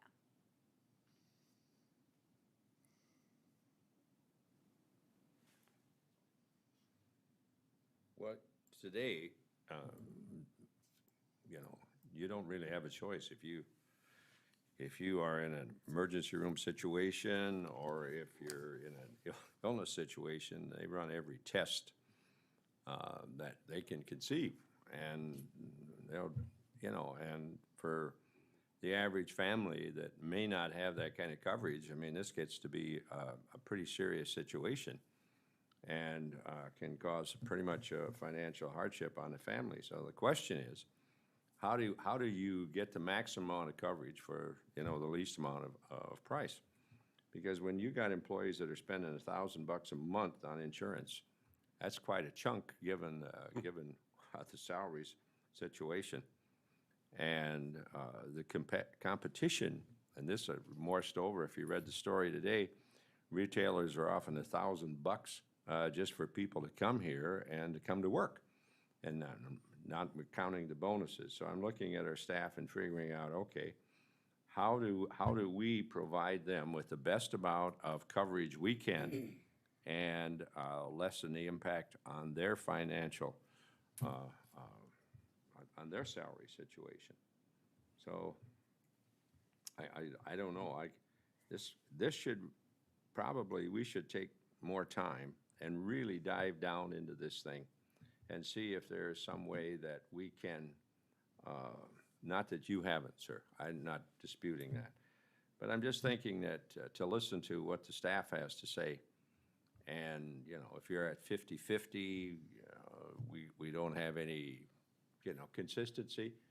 I mean, 50% want one way, 50% want another. Is there a compromise in here? Is there some way that we can level this thing off? I don't know. Sean, so you heard that number Commissioner Schmidt said. Basically, if you work here and you got a family, it's going to run you about $12,000 a year. Yep. In premiums. Where does that sit with you know, the folks around us here? Different counties, the cities, Yeah. I could tell you with Board of Regents employees, it's about the same. Yeah, and it's interesting. Julie and I had a conversation about this yesterday. Earlier in the year, I provided her with some benchmarking, and one of the things we do is, you know, we look at the studies and we try to break it down to, you know, small employers, governmental municipalities, and whatnot. The one thing you don't know in those is who's responding. And the comment was also local, what you just mentioned, Commissioner. You know, you have your Minnehaha County, right? We have Sioux Falls School District. You have the city of Sioux Falls that I know she had looked at. The problem is when you do that is those are much larger clients. Obviously, you know that. Those are much larger groups. They're self-funded groups. They have a much bigger risk pool to spread that. So when you have some higher claims, it affects you more. Now, with that in consideration, is you're a small group. What that means is your claims are not 100% credible. I underwrite our groups. I could not underwrite your group, say this is what I project your claims to be and be accurate. You're not statistically credible. And so what carriers will do, doesn't matter which carrier, if it's a Sanford, a Health Partners, an Avera, a United, they're going to blend you. They're going to take your demographics, they're going to take your claims, they're going to provide a certain weight to that. And then they're going to blend you with their pool of other small groups. So if you're running extremely healthy, but their pool is horrible, you're not going to get as good as if you were a large group on yourself. So to get to your questions, Commissioner, it's a tough it's a tough answer to say other like entities around you, unless I had other small county data available. You're I can saying talk it's not large. apples to oranges, it's not apples Not to if we're looking apples. at a large county like Minnehaha, if we're looking at, you know, the city of Sioux Falls. It's not even close to apples. So to we're too apples. small a group. Well, it's not that you're too small of a group, it's just how it's rated in your risk pool. Again, if I have a group of 5,000 employees and I have a couple high claimants, it's a drop in the bucket. We expect it. We still expect your group to have high claimants, but they're going to sway those numbers a little bit more. Now, again, that's part of our job. Again, we knew we had a rate cap that we negotiated at 9%. Based on your past numbers, that would have been very favorable. But because you're trending more favorably, even though you're not credible, we use that data, we use that information to say they are trending in the right direction significantly. Let's take that rate cap. We know it was kind of a lock, but let's see if we can get that down, and we got that down to below trend. Let me maybe ask my question a little differently. I don't know if it'll make you answer differently. If I'm an employee and I'm shopping around for where I want to work, and I say, well, if I'm going to work in Lincoln County, I'm going to pay $12,000 out of my pocket to take care of me and my family. But if I work at this other place, I'm going to pay X. Yeah. Well, I know what the number is for the Board of Regents because my wife works for them. Sure. But are we competitive or not? On a benchmarking standpoint, if I were to squint, because remember, benchmarking, we could be talking large groups mixed in with small groups when we talk about government. You're actually right in about benchmark with plan design and cost. You're a little high on the individual. So when we were talking yesterday about benchmark, this has been a 2020 Mercer survey data. The average in government was about a 15% cost share on premium for single, but right at 28% where you are at for family. Now, one thing is surveys don't look at 4 tiers like you are. If they did rate for 4 tiers, they did survey for 4 tiers, those numbers have a little bit bigger spread, so we would expect that single to go up a little bit. At the same time, it's also 2020 data, so we'd expect it to be a little bit. So on contributions, you're a little higher than average benchmark. On plan design, you're actually right in there. And that's why and again, to your point, you can't really tell us to an employee. You couldn't tell us to me, and I know the data. It's tough, but that's why I think it's important to know that the majority of the employees aren't hitting that number, like the $1,000, for example, the deductible for a single. But on a fully insured plan of your size, we could make it richer. We could drop the deductible down, but as you know, that carriers are going to raise the premium. So it's just a cost shift. often it comes down to as well, it's the employer's contribution, in this case, the county's contribution. That's usually level one. Benefit designs number two is what we usually hear in surveys from employer groups. Now, with regard to, same question with regard to employer contribution, where are we at in the mix here locally? I'd have to get local data. I can tell you if the groups I work, which is quite a few, again, it's a mix. I have a group that's just slightly larger than you, also fully insured, actually pays less. So you're richer than them. But I have some larger groups. They're self-funded. They're bigger risk pool. The employer contributes quite a bit more. Again, so what we have to look at is that benchmark in the region, and then in the small employer field, and then in the government area. And that, again, you're a little high, like I said, on employee contribution, but really right in there on family contribution. Are there any counties in South Dakota here who join with other counties to create larger risk pools? Yeah, I think you asked a couple years ago when I first met you, you asked that as well, and we've looked into it. I even talked to Wellmark, for example, to see if they've been approached by anyone. And I know it's an attempt. I know people have attempted to. We've even looked into it. It's not as easy as just saying, let's join. There are a lot of loopholes you have to do because of requirements, associations, MIWAs. Even though you're the same entities as far as your municipalities, you're not there's no organizational ownership, so it's a little difficult. It's something that we actually at Hays are continuing to look at. We're also doing it for rural hospitals, looking at the same type. And what we've come to, which we hope to maybe even try to reach out to smaller counties at some point, it's not necessarily joining the same plan. It's creating a pool to bring multiple counties to a carrier to say you have to take them all or none. You each have your own underwriting, you each have your own rates and design, but we'd hope to get trade-offs from the carrier for lower costs because they're bringing in that larger risk pool, if that makes sense. I just did a MIWA for a private client. It's mind-boggling. Me was well, it's interesting, South Dakota, they used to be illegal. We had a client, Hays did about 8 years ago, we actually worked with the state to overturn that and allow it, but it's only allowed in South Dakota. Our client was national, so we could do the MIWA here and in Iowa. Yeah, MIWAs are allowed within very, very, very strict parameters. Correct. Associations, we thought were going to get more lenient. Under the Trump administration, it started to, and that kind of faltered. So it's still pretty strict to do different groups of no ownership. Yeah. Thank you. It's a great question, though. Sir, for municipalities that choose, do they have an access to a larger pool base? Because I'm thinking of communities that pay probably 100% of their employees' benefits, and their pool would be very small because, so any reflections on that? Does a municipal league, for example, have a combined pool that they use for all these communities or anything like that? Not that I'm aware of. Not that I'm aware of. So they just decide that this is a benefit that they want to give their employees, and they will bear the cost. Correct. And I'm speaking of all the public entities that I work with, a few here in South Dakota. Yeah, there is no pool that we've ever been made aware of. I wish there was, but it's just when I say the employer's decision, this is what we're going to provide, this is what we can take on. This may be an unfair question, but we're over on the one end on the amount of contributions made by employees. If we were to bring that down to the average or even below, have any idea on how much that would be, on a cost for us? We can always model it. We go the other direction. We can always model these percentages. Now, without getting into a real long conversation for y'all, what we like to do at Hays, even though you're fully insured, is we have a thing called risk pool management. It has several variables, but one of them is to make sure everyone's paying their fair share. We know that when carriers provide rates to groups, they want more bodies. That's how they make money. So they're going to lower the cost of a family coverage, but they're going to increase the cost of a single. It's a zero-sum game for them. So one thing we do is work with the carriers on fully insured plans to make sure when you bring those rates out to us, that the cost of a family is fair in relative to the cost of a single. Single's one, your baseline. Whole actuarial process, we go through that. United Healthcare recognizes what we do there, and so rather than doing a back end, what we used to do actually for the county several years ago here, rather than doing a back end, well, here's the premiums, but we're going to set contributions off of different numbers. United took our numbers, and so a family might be 4 times the cost of a single. I'd have to go back and look.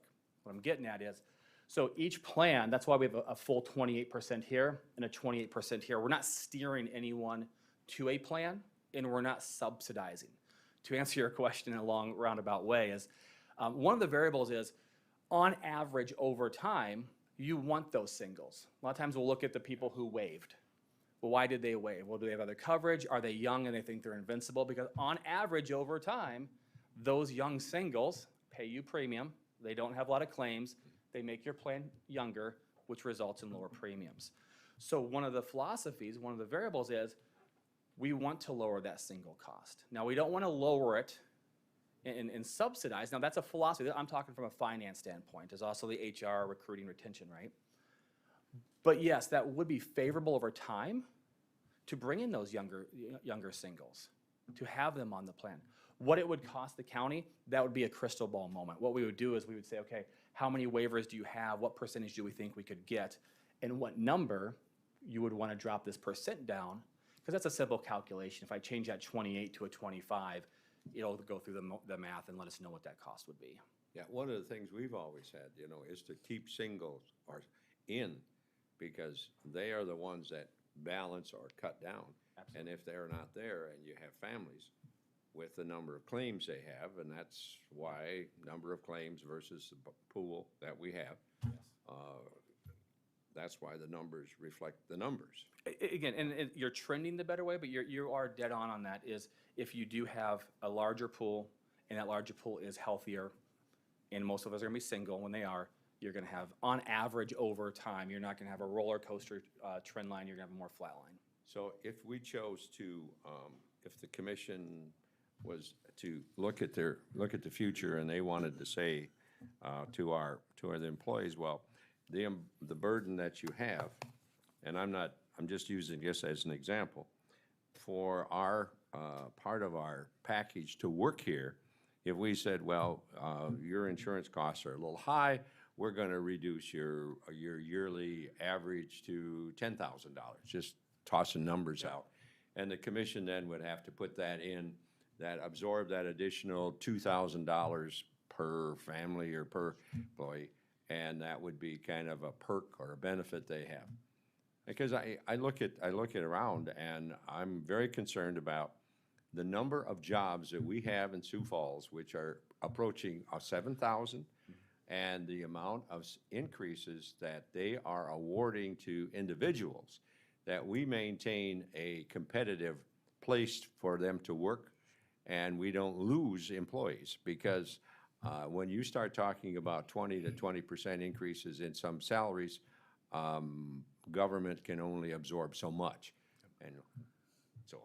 No, and absolutely. And one of the things that we look to, especially for our rural clients, whether they're rural hospitals, clinics, counties, what it may be, is sometimes as HR on feedback they're getting from both recruits, why they didn't take the job or what they're looking for, but also exit interviews. That's one of our biggest things when we talk about benchmarks, because that's more speaking to local. And so if we have feedback such as that, I don't know if we've had really a lot on the benefits, we'd want to take action on that. But you do speak to a good point on, again, I'm talking financial, but if I put on the recruitment, retention, HR hat, it's a whole different concept. So it's where you meet in the middle. Is it dropping some rates here to retract and retain and keep it younger, hopefully keep those premiums down over time? Okay. Sorry. On the survey that you did, was it the diagnostic testing that was the reason that those 50% of the employees wanted the alternative plan? Yeah, that's the only difference. And that's the large majority of the feedback I'm getting, is that's cost them more money out of pocket because of those tests. So, I mean, that's like mammograms, that's everything they were having to pay 20% on? I don't think we'd mammograms, because I think that would fall under preventive, but I use the example, if I rolled my ankle right now and I had to go into the doctor's office, and the doctor's office says, well, let's go get an x-ray of that.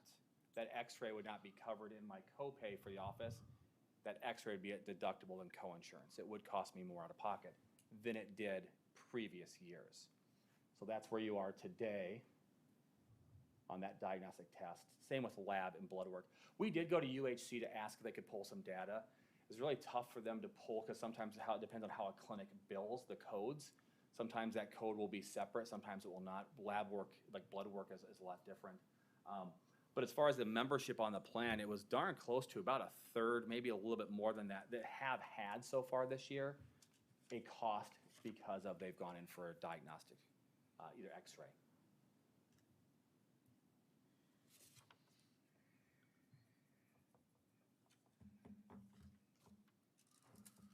Does anybody have any other questions right now?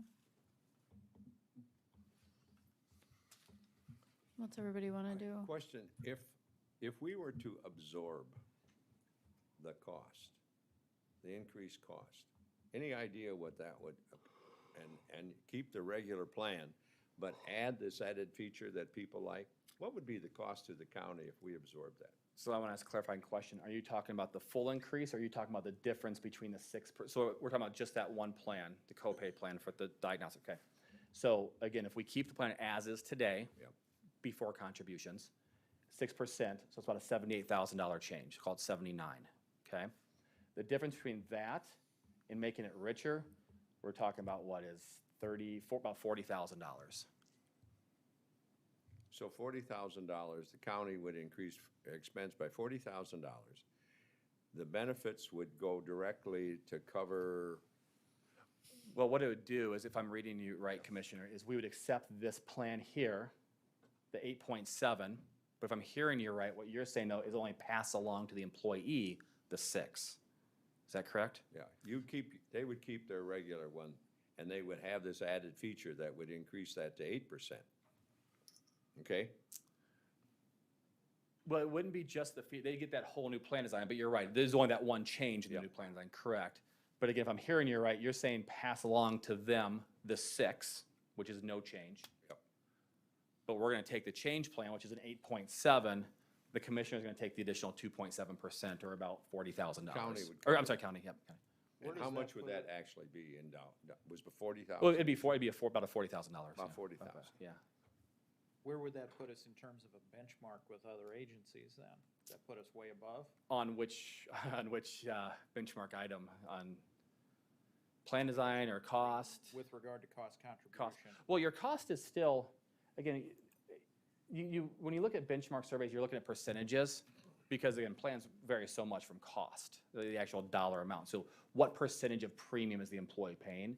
And that would still be at the 20, and actually, no, I take that back, because that would drop the employees down to it'd still be a 28% of, a 28% cost. It's just their overall cost would be lower, because they're paying 28% of a 6% increase and not of an 8.7. I mean, do we have any data to support this notion that the county needs to increase its cost contribution in order to, Just highly speaking, I mean, if you're going to compare Lincoln County premiums compared to Minnehaha, to the city of Sioux Falls, state of South Dakota, our premiums, brass tacks, are higher. Now, there's another element that plays into that, is the coverage, of course, and Sean went over that. But if you're just talking cost perspective, our premiums are higher than some of our other competitors. by how much? Are we talking $10 a month or $200 a month? It depends on what tier level. Okay, so what about for each tier then? This is off memory, off my analysis. It's probably at least $50 a month, in my experience. We don't have any current data for that. That's just kind of what you ran into in the past. I did a high-level data, yes. I mean, just my own research that I've did for this conversation, should it come up. But to Sean's point, what I've been hearing in exit interviews and my experience with the job market as it is, our benefits, the premium costs are high. But with all of that said, we're kind of in a tobacco, right? It's because we have such a small pool. So from a strategic standpoint, what would the commission like to do? Would you like to offer more cost or a bigger benefit? It's just what you'd like to do. Or both. You know, I don't mean to cut you off if you want to do more. you know, I don't know, for instance, when I was over in Turner County, and I know it's a smaller pool, they paid the employee single cost, and then they actually set it, the deductibles higher, and then once they met once an employee had paid so much out of pocket, they would actually reimburse that employee for a part of their deductible. Yep. To lower the overall premium costs and to get those younger, single employees in, and covered. Just, that's what they did to lower costs. I don't know if that's still what they're doing. Yeah, so you're talking like an HRA, it's called a corridor, where an employee will pay so much out of pocket, and we're talking about benefit design, and then the employer will kick in the next, and then the employer will kick in over that, and there's several ways to structure that. And this is exactly why we look at data like this, because that corridor will be so small for you all. Again, because again, the majority, almost 81%, are paying even less than the single deductible is. And so we could, but what I get it as, you wouldn't get a lot of premium savings from that. In the window dressing would be, hey, if you hit 1,000, we'll pay the next X. The majority aren't going to be hitting that. So really where you're favoring at that point are people that are going over that amount. Sean, can I ask you a question? Yes. When you say that the employees paid less than $1,000, what does that $1,000 consist of? Because I know employees that pay a lot more than that with the diagnostics that they've had to pay lately. So this would be, so this is out of pocket. So this is 2020. Keep in mind, like I mentioned, this would so be. we're not in 21 yet. So All in right. 2020, you had 201 members that received service. So that's belly button. So employee, spouse, dependents. Of those 201, we put them into categories of how much employees spent, what level they went up to. And so you had whatever number this is. I can't, if we add this up, it's 81% that received services in 2020. Now, this is not premiums. This would be plan design. So co-pays, co-insurance, deductibles. They paid less than $1,000 out of pocket, or up to, we could say, if you want to say that, up to. 54% paid less than $250. So that's what this looks at. And it's not to say, oh, we want to punish people who are spending more than that. It's not that at all, that we're going to raise out of pockets. It's to say we want to be fair and equitable. I could lower the deductible, the out of pocket, to favor them, the ones that are the small percentage, the 7%, the 13%. But what that's going to do is raise premiums on everyone. So we try to make the plan as fair and equitable for the entire population. So Again, have you done a projection as to what the audit cost is for this year? We can't do that until the plan year's ended. I mean, this is actual claims. Right. So we can't get claims data like this until a plan year. You can't do a projection. We did ask UHCS, what I mentioned, to see, hey, through I think it was June at the time, how many people on the traditional copay plan has received a diagnostic and or blood work. The way blood work is coded, UHC said they really can't pull that by itself. On the X-rays, it was about a third, and I don't have the total number. I believe, Julie, maybe we can forward that, because I know we have that report from UHC. I would say about a third of the members that have received service have had or have paid toward the diagnostic. Yeah, because I actually asked my doctor not to do tests. Yeah, we don't want that to happen. Now, keep in mind, too, there's two types, and I want to be really clear on this. When we talk about diagnostic, we say X-rays. There's two different types. If I'm going to get an MRI, a PET, a CAT scan, that is not diagnostic. No, those never have been. Those are right here. Those are under imaging. So if I go in for an MRI, or my son just went in for a CAT scan, every plan is going to be deductible co-insurance on that. If I'm going into my doctor's office and he says, hey, we need to run a cholesterol blood work, or we need to, again, X-ray your ankle because you sprained it, those are the imagings that we're talking about that are right now, used to be no charge. Biopsies, for instance, would be diagnostic. Biopsy, it's a good question on how that would be coded. I'd have to see what the ICD-10 code is on that, Commissioner. A biopsy could be coded. Again, we're not talking preventive. We're talking just diagnostic testing, which is coded as X-ray or lab work, which is usually which would be considered diagnostic. Yeah, which is a right. Yeah, I mean, there's so many employees here, so you're saying what pushed these employees over the edge was this diagnostic testing change. So there must have been whoever these employees are that came into you and participated in your survey, they must have had specific things in their mind that made them say, I don't like the current plan the way it is because something particular happened to them. And it was a change from last year. We were very clear, we made that known during the meetings last year, that by going to UHC for this year, that was, although there were some plan enhancements, that was the major takeaway. You know, we did, and so we kind of knew that would happen. We see a lot of fully insured plans, unfortunately, carriers going this route, you know, the deductible coinsurance on it, but that was a change. So we knew there would be some disruption, and we made that clear. But yeah, it does sound like that's, of the noise that has been passed from Julia on to us, it was around that one.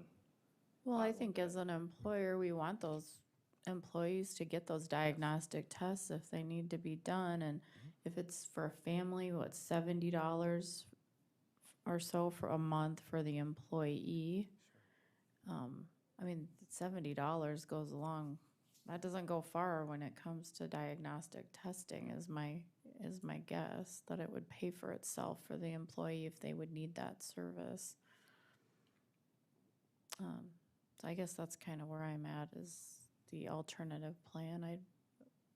We need to do something on this. What is everybody else's thoughts? I guess I'm just, well, two things.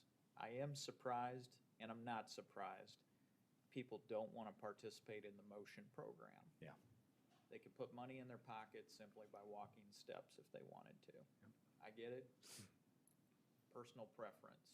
It's one of those it's another wellness activity. And I'm also surprised about the wellness participation rate of 50%.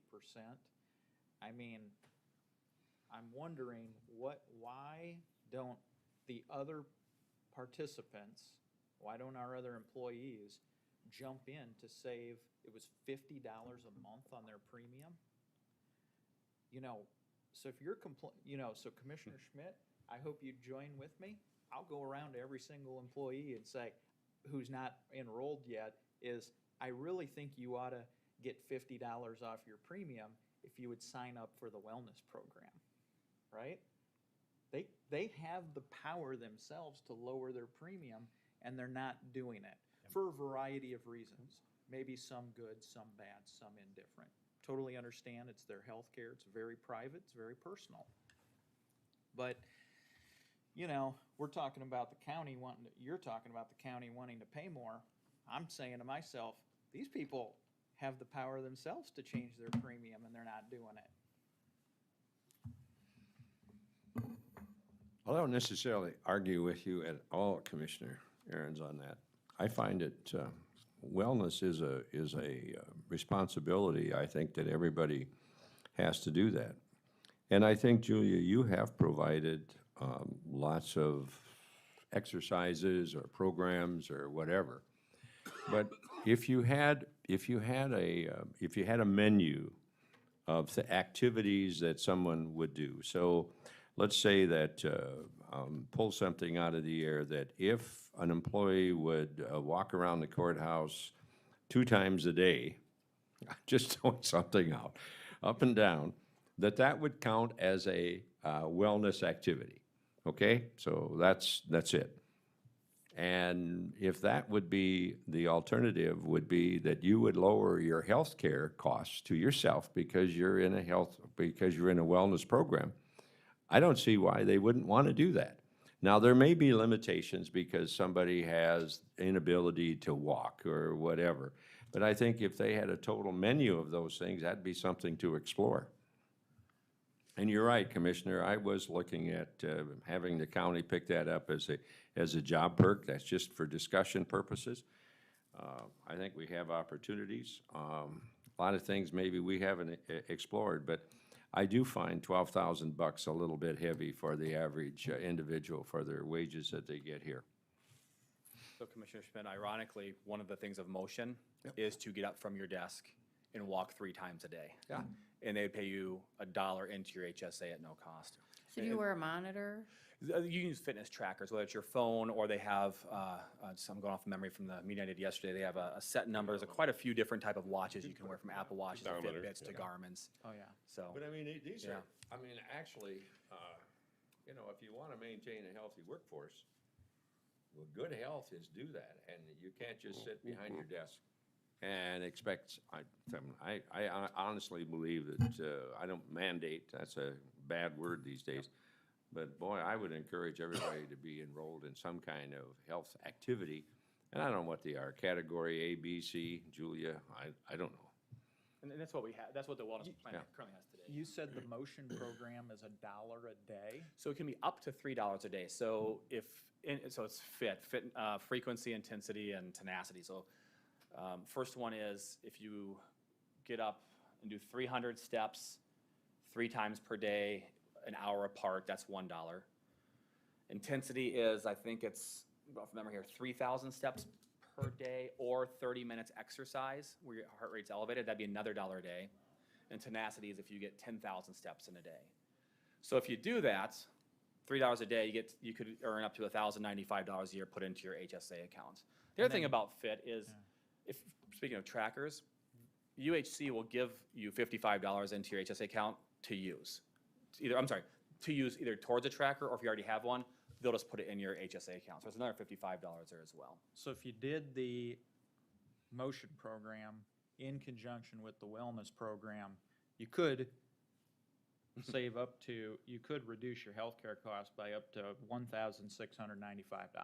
But there's 2 different programs that we're talking about here. So there's only about, the individuals that elect the high deductible plan are the individuals that are eligible for the motion program.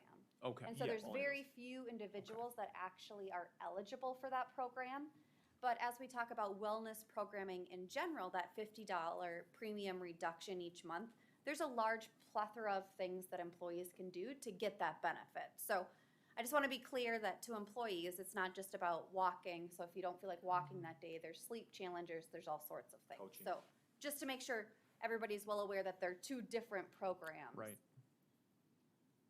For what it's worth. Yep, no, thank you, Julie, yeah.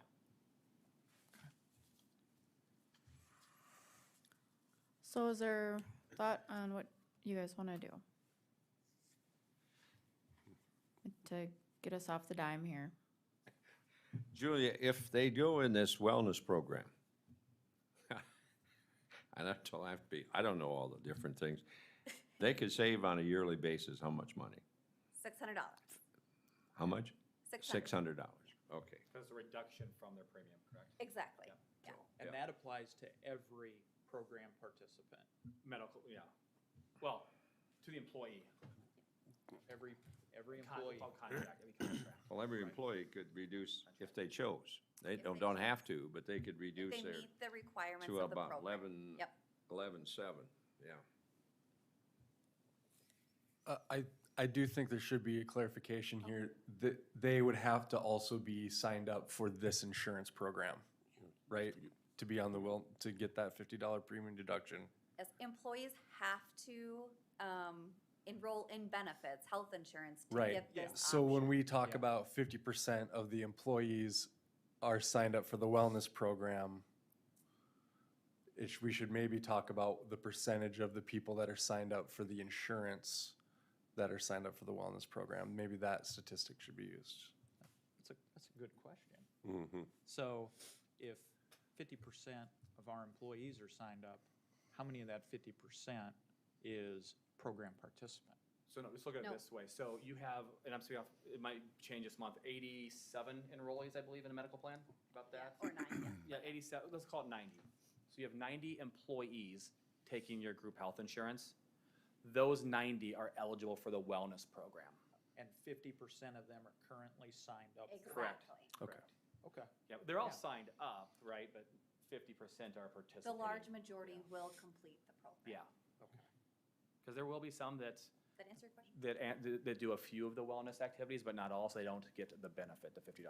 Yeah, because some of our employees get their health care insurance from a spouse or somewhere else. Correct. Yeah. Yeah. Alternative sources. Correct. So the large majority of that 87 will accomplish the wellness program for the $50 benefit? 50%, so it's half right now. Okay. Yep. Yeah. Good clarification. Madam Chair, one question, if I may. Go ahead. Who actually administers? Does your office, Julia, or the insurance provider administers the information and sees if they're doing what they're required to do? Well, 365 actually administers the program, but I get the data. what you might be asking for, Commissioner Poppins, is yes, there's no personal health information that Julia's gonna get. It's basically, did this member complete, yes or no? So in other words, do they get the benefit, yes or no? And 365 is an independent. Well, 365 is independent, yep. My reason for the question is if we're concerned about employees' health and we want to give an incentive, I'm actually going to be probably sticking my neck out on this, but I think it's something that should be provided to all individuals, whether they take our insurance or somebody else's insurance, because it ultimately makes our workforce healthier and should be an incentive. And I know Sherry is cringing over there, but I think it's a benefit, and I think it's somewhat unfair for those individuals that don't take our insurance that they don't receive. So I think it's an outside benefit. I think it should be provided to all individuals if at all possible. So. Julia, our program that we have for wellness, is it a list of things that you keep track of yourself? I mean, like I know I've had experience where staff would keep track of their own things, and there were a list of things. For example, if they took their own blood pressure each day, with their machines. If they participated in the cancer walk last month, they get so many points. If they if they took their kid trick-or-treating and walking, they got so many points. Sure. If they got up and went to church, we even gave them points because they were, and you handed it in, and that was the way it was done. I mean, there was a ton of things that you could check off and get credit for participating in a well. Do we do something similar like that? Similar. So Well 365 administers the programming. And how it works is eligible employees will need to take a health assessment. That's done by the nurses. And then based on their risk level, whether it be low, medium, high, determines how many challenges they need to complete throughout the year, and then also how many coaching sessions they need to have with this nurse. It's really reasonable, and some of the programs, for example, each month, like I alluded to before, there's sleeping challenges, there's physical fitness, physical activity, running, there's volunteering is some of them.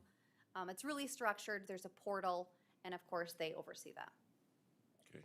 Julia, what are some reasons that people have given why they don't want to participate in the wellness program? What, if we knew what those reasons are, what could we do in order to encourage people to participate?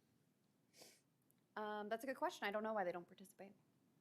So you haven't taken any survey or data on that? I have not, no. Rich, I can give you just a high overview. So I have a major majority of my clients have different versions of wellness programs from participation-based to outcomes-based. That's where you're getting the testing and your results actually determine your incentive. For those groups that are more towards a participation-based, and surveys will show us as well, unfortunately, and I say that word strongly, they don't participate because it's not much incentive for them. They look for a cost.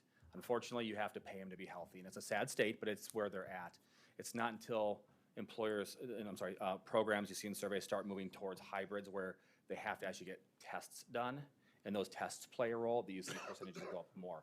Now there's always outliers. We have some groups that do participation-based that their employees love it. It's just the culture. But we have others that if we get 10%, we're lucky, so they end up dropping programs. So unfortunately, in programs that are participation-based, we tend to see the driving factor is cost. What is my incentive? Madam Chair, can we've chased the rabbit around a while. Can we agree preliminarily that the 6% would be what we could agree to? And then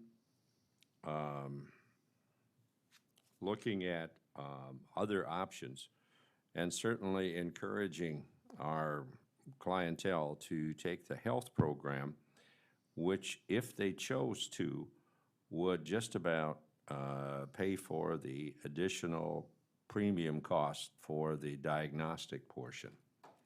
Am I out of bounds here? Or? The diagnostic portion is the alternate plan that's being provided. It's an 8.11% increase to the county, and it provides that other benefit, those other benefits to the employee, if I'm understanding correctly. Correct. So that's the boat that I'm in.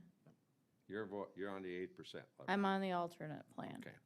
So this issue of the motion program and certain employees can earn up to $1,095. How many people in the county right now are eligible to participate in the motion program? Well, it's 13 contracts, but the spouses would be eligible too, so I don't know how many of those contracts are families. So we're gonna say between 13 and 15, 13 and 17 maybe, so. Okay. They would be eligible to participate in the motion So program. you've got this tension here between the people who don't want diagnostic testing, because they're gonna make some money off that, versus there could be some employees who could make some money off participating in the motion program. I'm not sure I'm following. So Well, there's tension there, right? If you get rid of the motion program, you reduce the ability of these 13 people I plus see, family yeah. members to get up to $1,095 per year. Yep. But there are other people who may fall, because of their personal circumstances, may fall into this pool of they require diagnostic testing, and they're gonna personally benefit from that. So Yeah. it's just a trade-off, right? Yeah, and keep in mind though, two separate plans, so Right. one doesn't have access to the other. Correct. Yep. Correct. Yep. Julia, if I may, Madam Chair, is it possible that if we wanted to enroll or allow people to enroll in the health program outside of having the insurance, could we implement something like that if we truly cared about all individuals' health? The wellness program? Yeah, Yeah, it would just be an additional cost. yeah, Yes. the risk factor, or the $50 plus whatever their administration fee. Yep.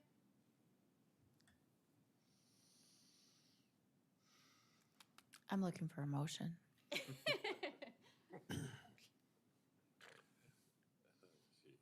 Well, I'll get us off the dime for discussion purposes. I'll move that the county adopt the option number 1, which is the 6% increased traditional high deductible plans / plan designs remain unchanged. Is there a Offer second? for discussion.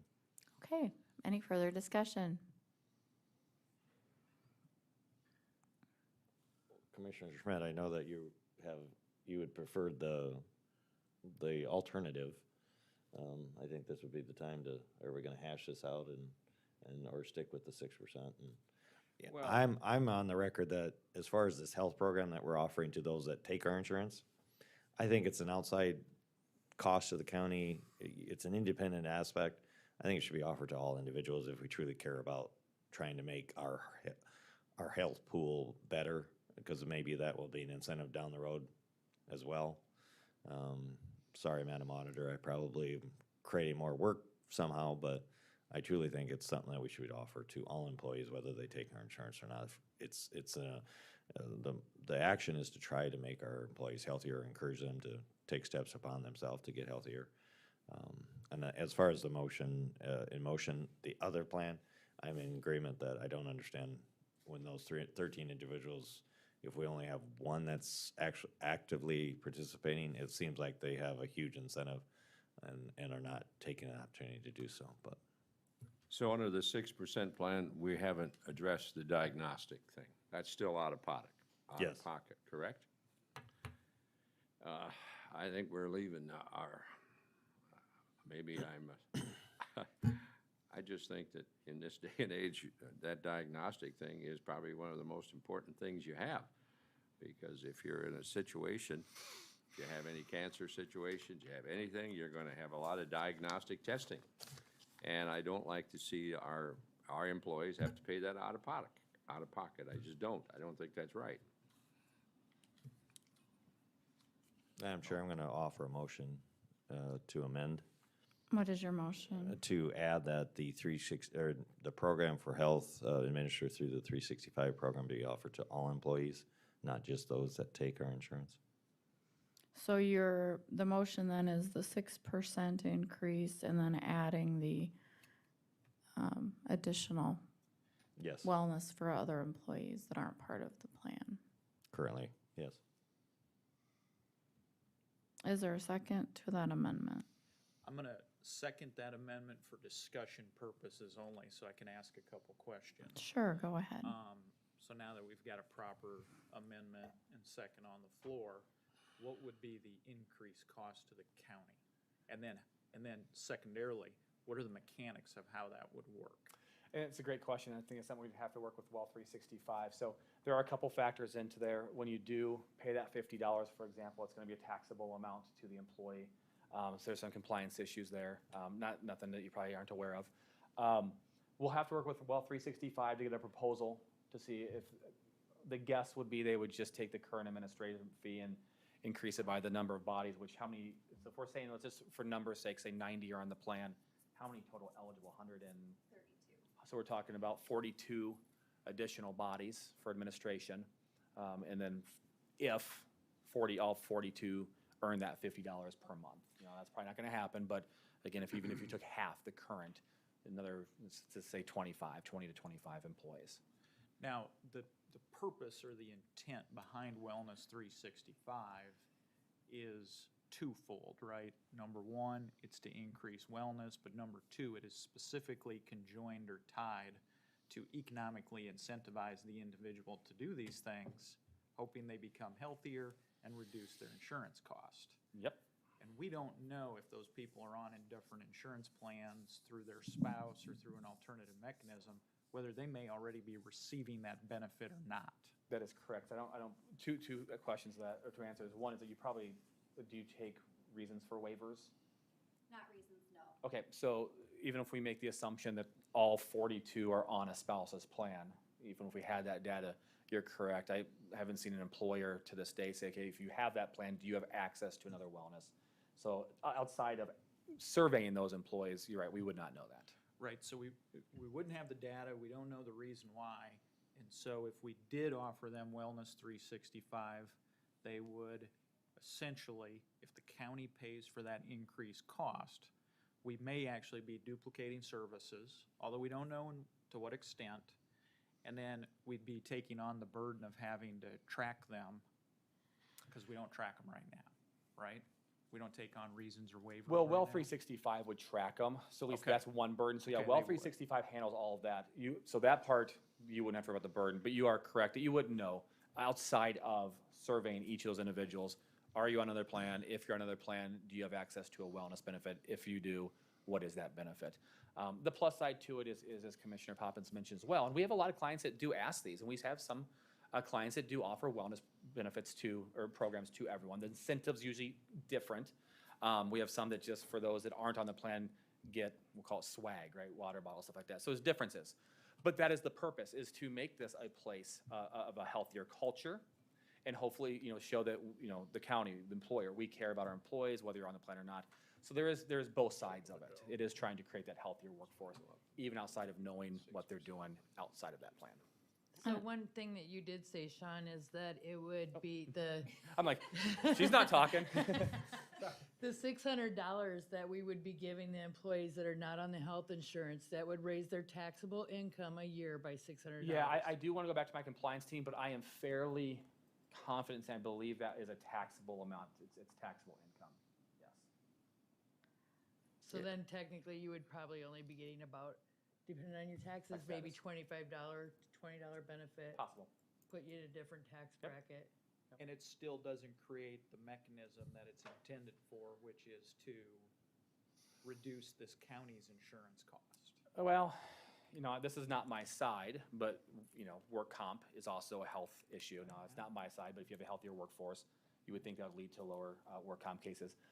But you're correct. There's not data that we'd be able to say on the health insurance, are those employees going to drop? Other than this, if they eventually come on the plan and they've been participating, they're a healthier body, your risk pool is healthier. So those that might be invited on at some point, when I say invited, they choose to come on, you would hope that they'd be healthier, because they do need to meet those qualifications for the wellness plan to get the incentive.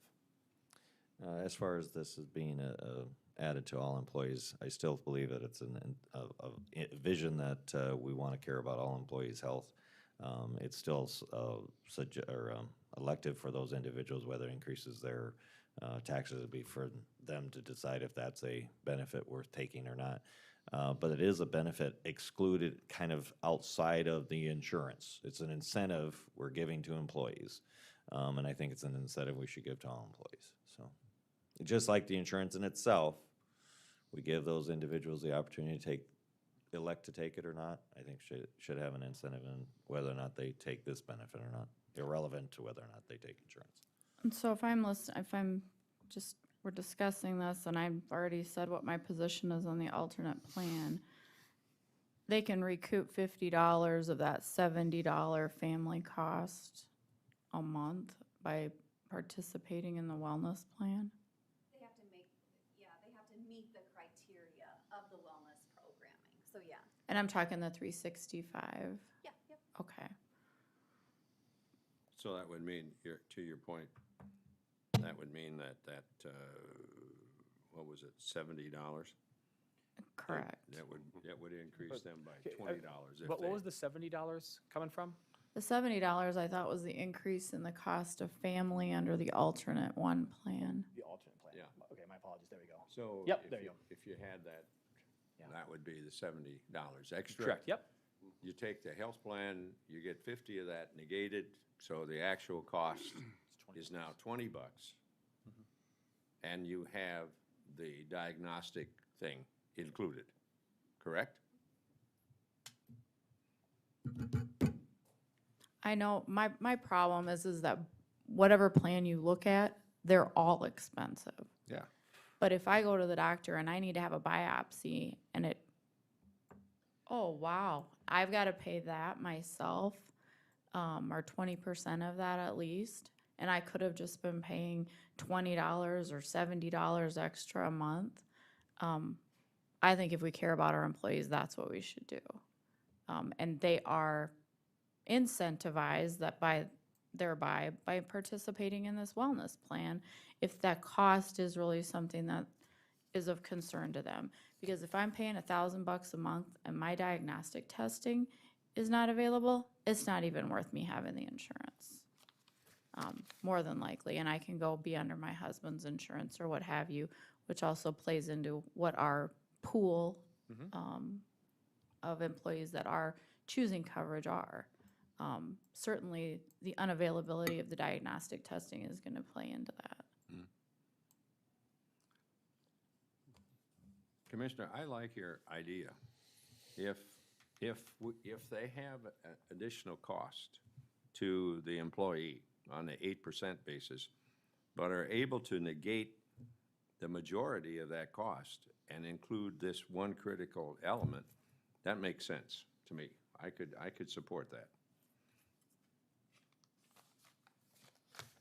So we have a motion and a second on the floor. Sean, do you need any clarification on what that motion is? We have a motion to amend the motion to adopt option number 1. The motion to amend is to add the provision that the wellness program will be offered to all employees instead of just the insurance enrolled employees. Is that what we'll be voting on now? Well, if it's the 6%, that would still include the motion program. This is just the amendment at this point. We're just voting on the motion to amend the motion. To add the. Not that motion. Okay. Not the motion program. Not the motion program. So let's vote on the motion to amend the motion. Okay. Sean, you call the roll. Commissioner Aaron's. No. Commissioner Gibbon. Yes. Commissioner Poppins. Yes. Commissioner Schmidt. No. Commissioner Landine.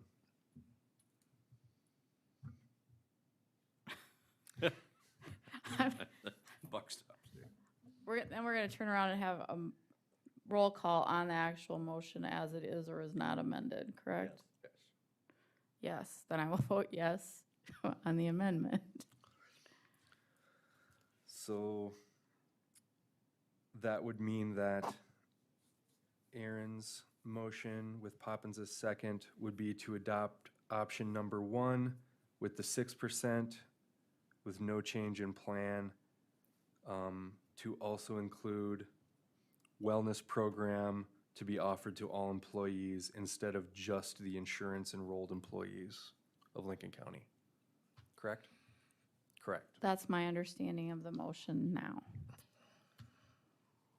So with that, will you call the roll, please? Madam Yes, Chair, ma'am. may I have one question for Julia? Go ahead. Just for clarification, of those surveyed, either formally or informally, of those that asked to have the alternative where we have the testing covered under the copay, what was that percentage? 50%. So it's, yeah, so we're. 6 of one, half dozen of another. 50-50. Thank you, Madam Chair. And Madam Chair, while I didn't support the amendment, I do support the overall thrust of the motion. That's why I made it. So oftentimes there's, in the legislative process, we have to take the good with the bad. Can't always get everything we want. And so I'll be supporting the 6% increase and because of that. Thank you, Sean. Will you call the roll, please? Commissioner Aaron's, Yes. Commissioner Gibbon, Yes. Commissioner Poppins. Yes. Commissioner Schmidt, No. Commissioner Landine. No. Motion carries. We will move on to a discussion regarding permit fees. Hi, Terry. Good morning. Good morning. Good morning. So I think I brought up, it's been a while ago, about establishing fees for overweight, oversized permits. And I think, I don't know if I mentioned possibly doing them for driveway access permits as well. So I guess I'm looking for direction from the board. Again, I am ready to move on this, to possibly get this enacted. If you guys think it's something that we need to do, I'd like to get moving on it, so we could possibly get this in place for January 1st of '22. So what we're looking at doing is we're gonna establish fees. We'll put together an ordinance that'll establish fees for any oversized, overweight permits issued in the county. Currently, we have nothing. We have zero. We do have a permitting process. They call in and they get their permit. They give us their weights and axles, width, height of their vehicles, and then we just give them a permit. Again, we've researched many of the other counties, especially the larger counties. Most of them have a cost associated with the oversized, overweight permit. So if that's something you would like to do, I think it's something we need. It'll help recoup some money. To date, again, I do have some fees established with that, but I'm not sure if I'm ready to make them. I think I'd rather them come out in the ordinance when we do that. But if we were to have, and again, these fees are going pretty much in line with what other counties are charging for the oversized, overweight permits. And if we would have had it in place this year, and this is to date, probably about, beginning of October, we're looking at 25,000 plus additional revenue in fees just for the overweight and oversized. The only cost they're gonna have is, I'm assuming it's gonna call into the office and you'll need a machine to take payments.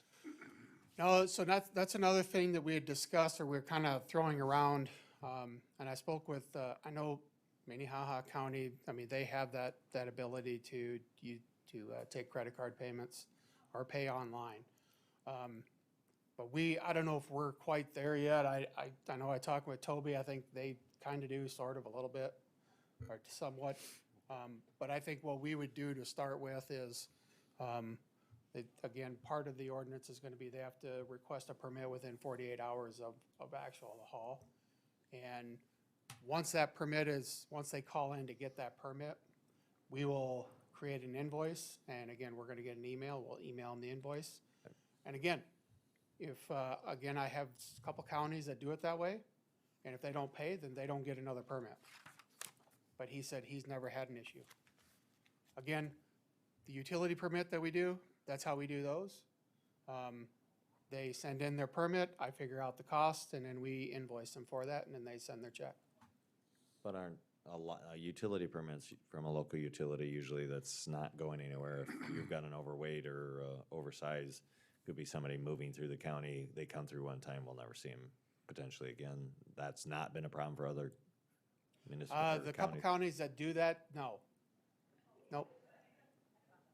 That's their, again, history. I couldn't tell you if that's, we could try to get set up with some sort of easy pay taking credit cards, but again, that's gonna take us a while, and that's, you know, and I think I've spoke with IT about it a little bit, and that there's a lot more to that, to get us on that, but All I can tell you from the retail side, which I've newly experienced in the last 2 years, once you invoice somebody, it's another duplication of trying to get a bill paid, and it takes just that much more time and cumbersome. I just I wish you to monitor that as quickly as possible in case it is an issue, so that we don't have to. well, I mean, again, that's something, even with like the utility permits, I mean, if I wanna, you know, kind of mirror it with those, again, I know Rhiannon takes care of all that in the office. Administratively, she watches for those, the invoice or the checks to come in or not come in. And if they don't come in within a timely manner, she'll shoot them off another email, and they're like, oh, yeah, that got lost in our shuffle, and then the payment comes within a few days. It's just, it's personnel time versus Yeah. if you have them when they call in, okay, you're applying for it, pay for it, it's done, cleared up, so, but anyway, good luck. So Support doing this 100% either way. So. Okay, So Terry, what is the fee now for a driveway? nothing. Oh, driveways? Yeah. For driveways, we have no fee. But I know that there's quite a few counties that are starting to establish fees. The fees that I would probably follow in line with would be what Minnehaha County has for fees.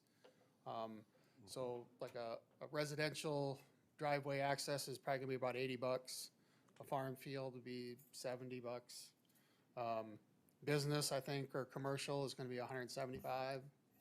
And then updating an existing is $25, or a temporary driveway permit is $25. So if that person needs a culvert, they pay that fee as well? They pay it themselves out of their own pocket? Oh, yes, definitely. Yeah. So you're gonna work with Attorney Golden on coming up with an ordinance that'll actually have those fees listed out that we can look at? You betcha. And my hope would Awesome. be, possibly the 23rd of this month, to bring up for the first reading of it. Okay, sounds good. I mean, if that's good, and again, I guess we could probably, I don't know, we just want to do everything out in meeting, right? I mean, if I want to forward the document to them so they can read it prior, but it'll be on the agenda packet, Yeah, thank you. you know, as far as first reading. I mean, so again, I think we'll have ordinances drawn up for both of these. So we'll have to have first readings and then second reading, public hearing, so. All right, looking forward to it. Any other questions about that? I do not. All right. Attorney Golden, do you need an executive session? Yes. Okay, and what do you need an executive session for? Contract and employment. So I've got SDCL 125-2 sub 4 and SDCL 125-2 sub 1. Ask for a motion. So moved, Madam Chair. Thank you. Is there a second? Second. Thank you. Sean, will you call the roll, please? Commissioner Aaron's, Yes. Commissioner Gibbon, Yes. Commissioner Poppins, Yes. Commissioner Schmidt, Yes. Commissioner Landine. Yes.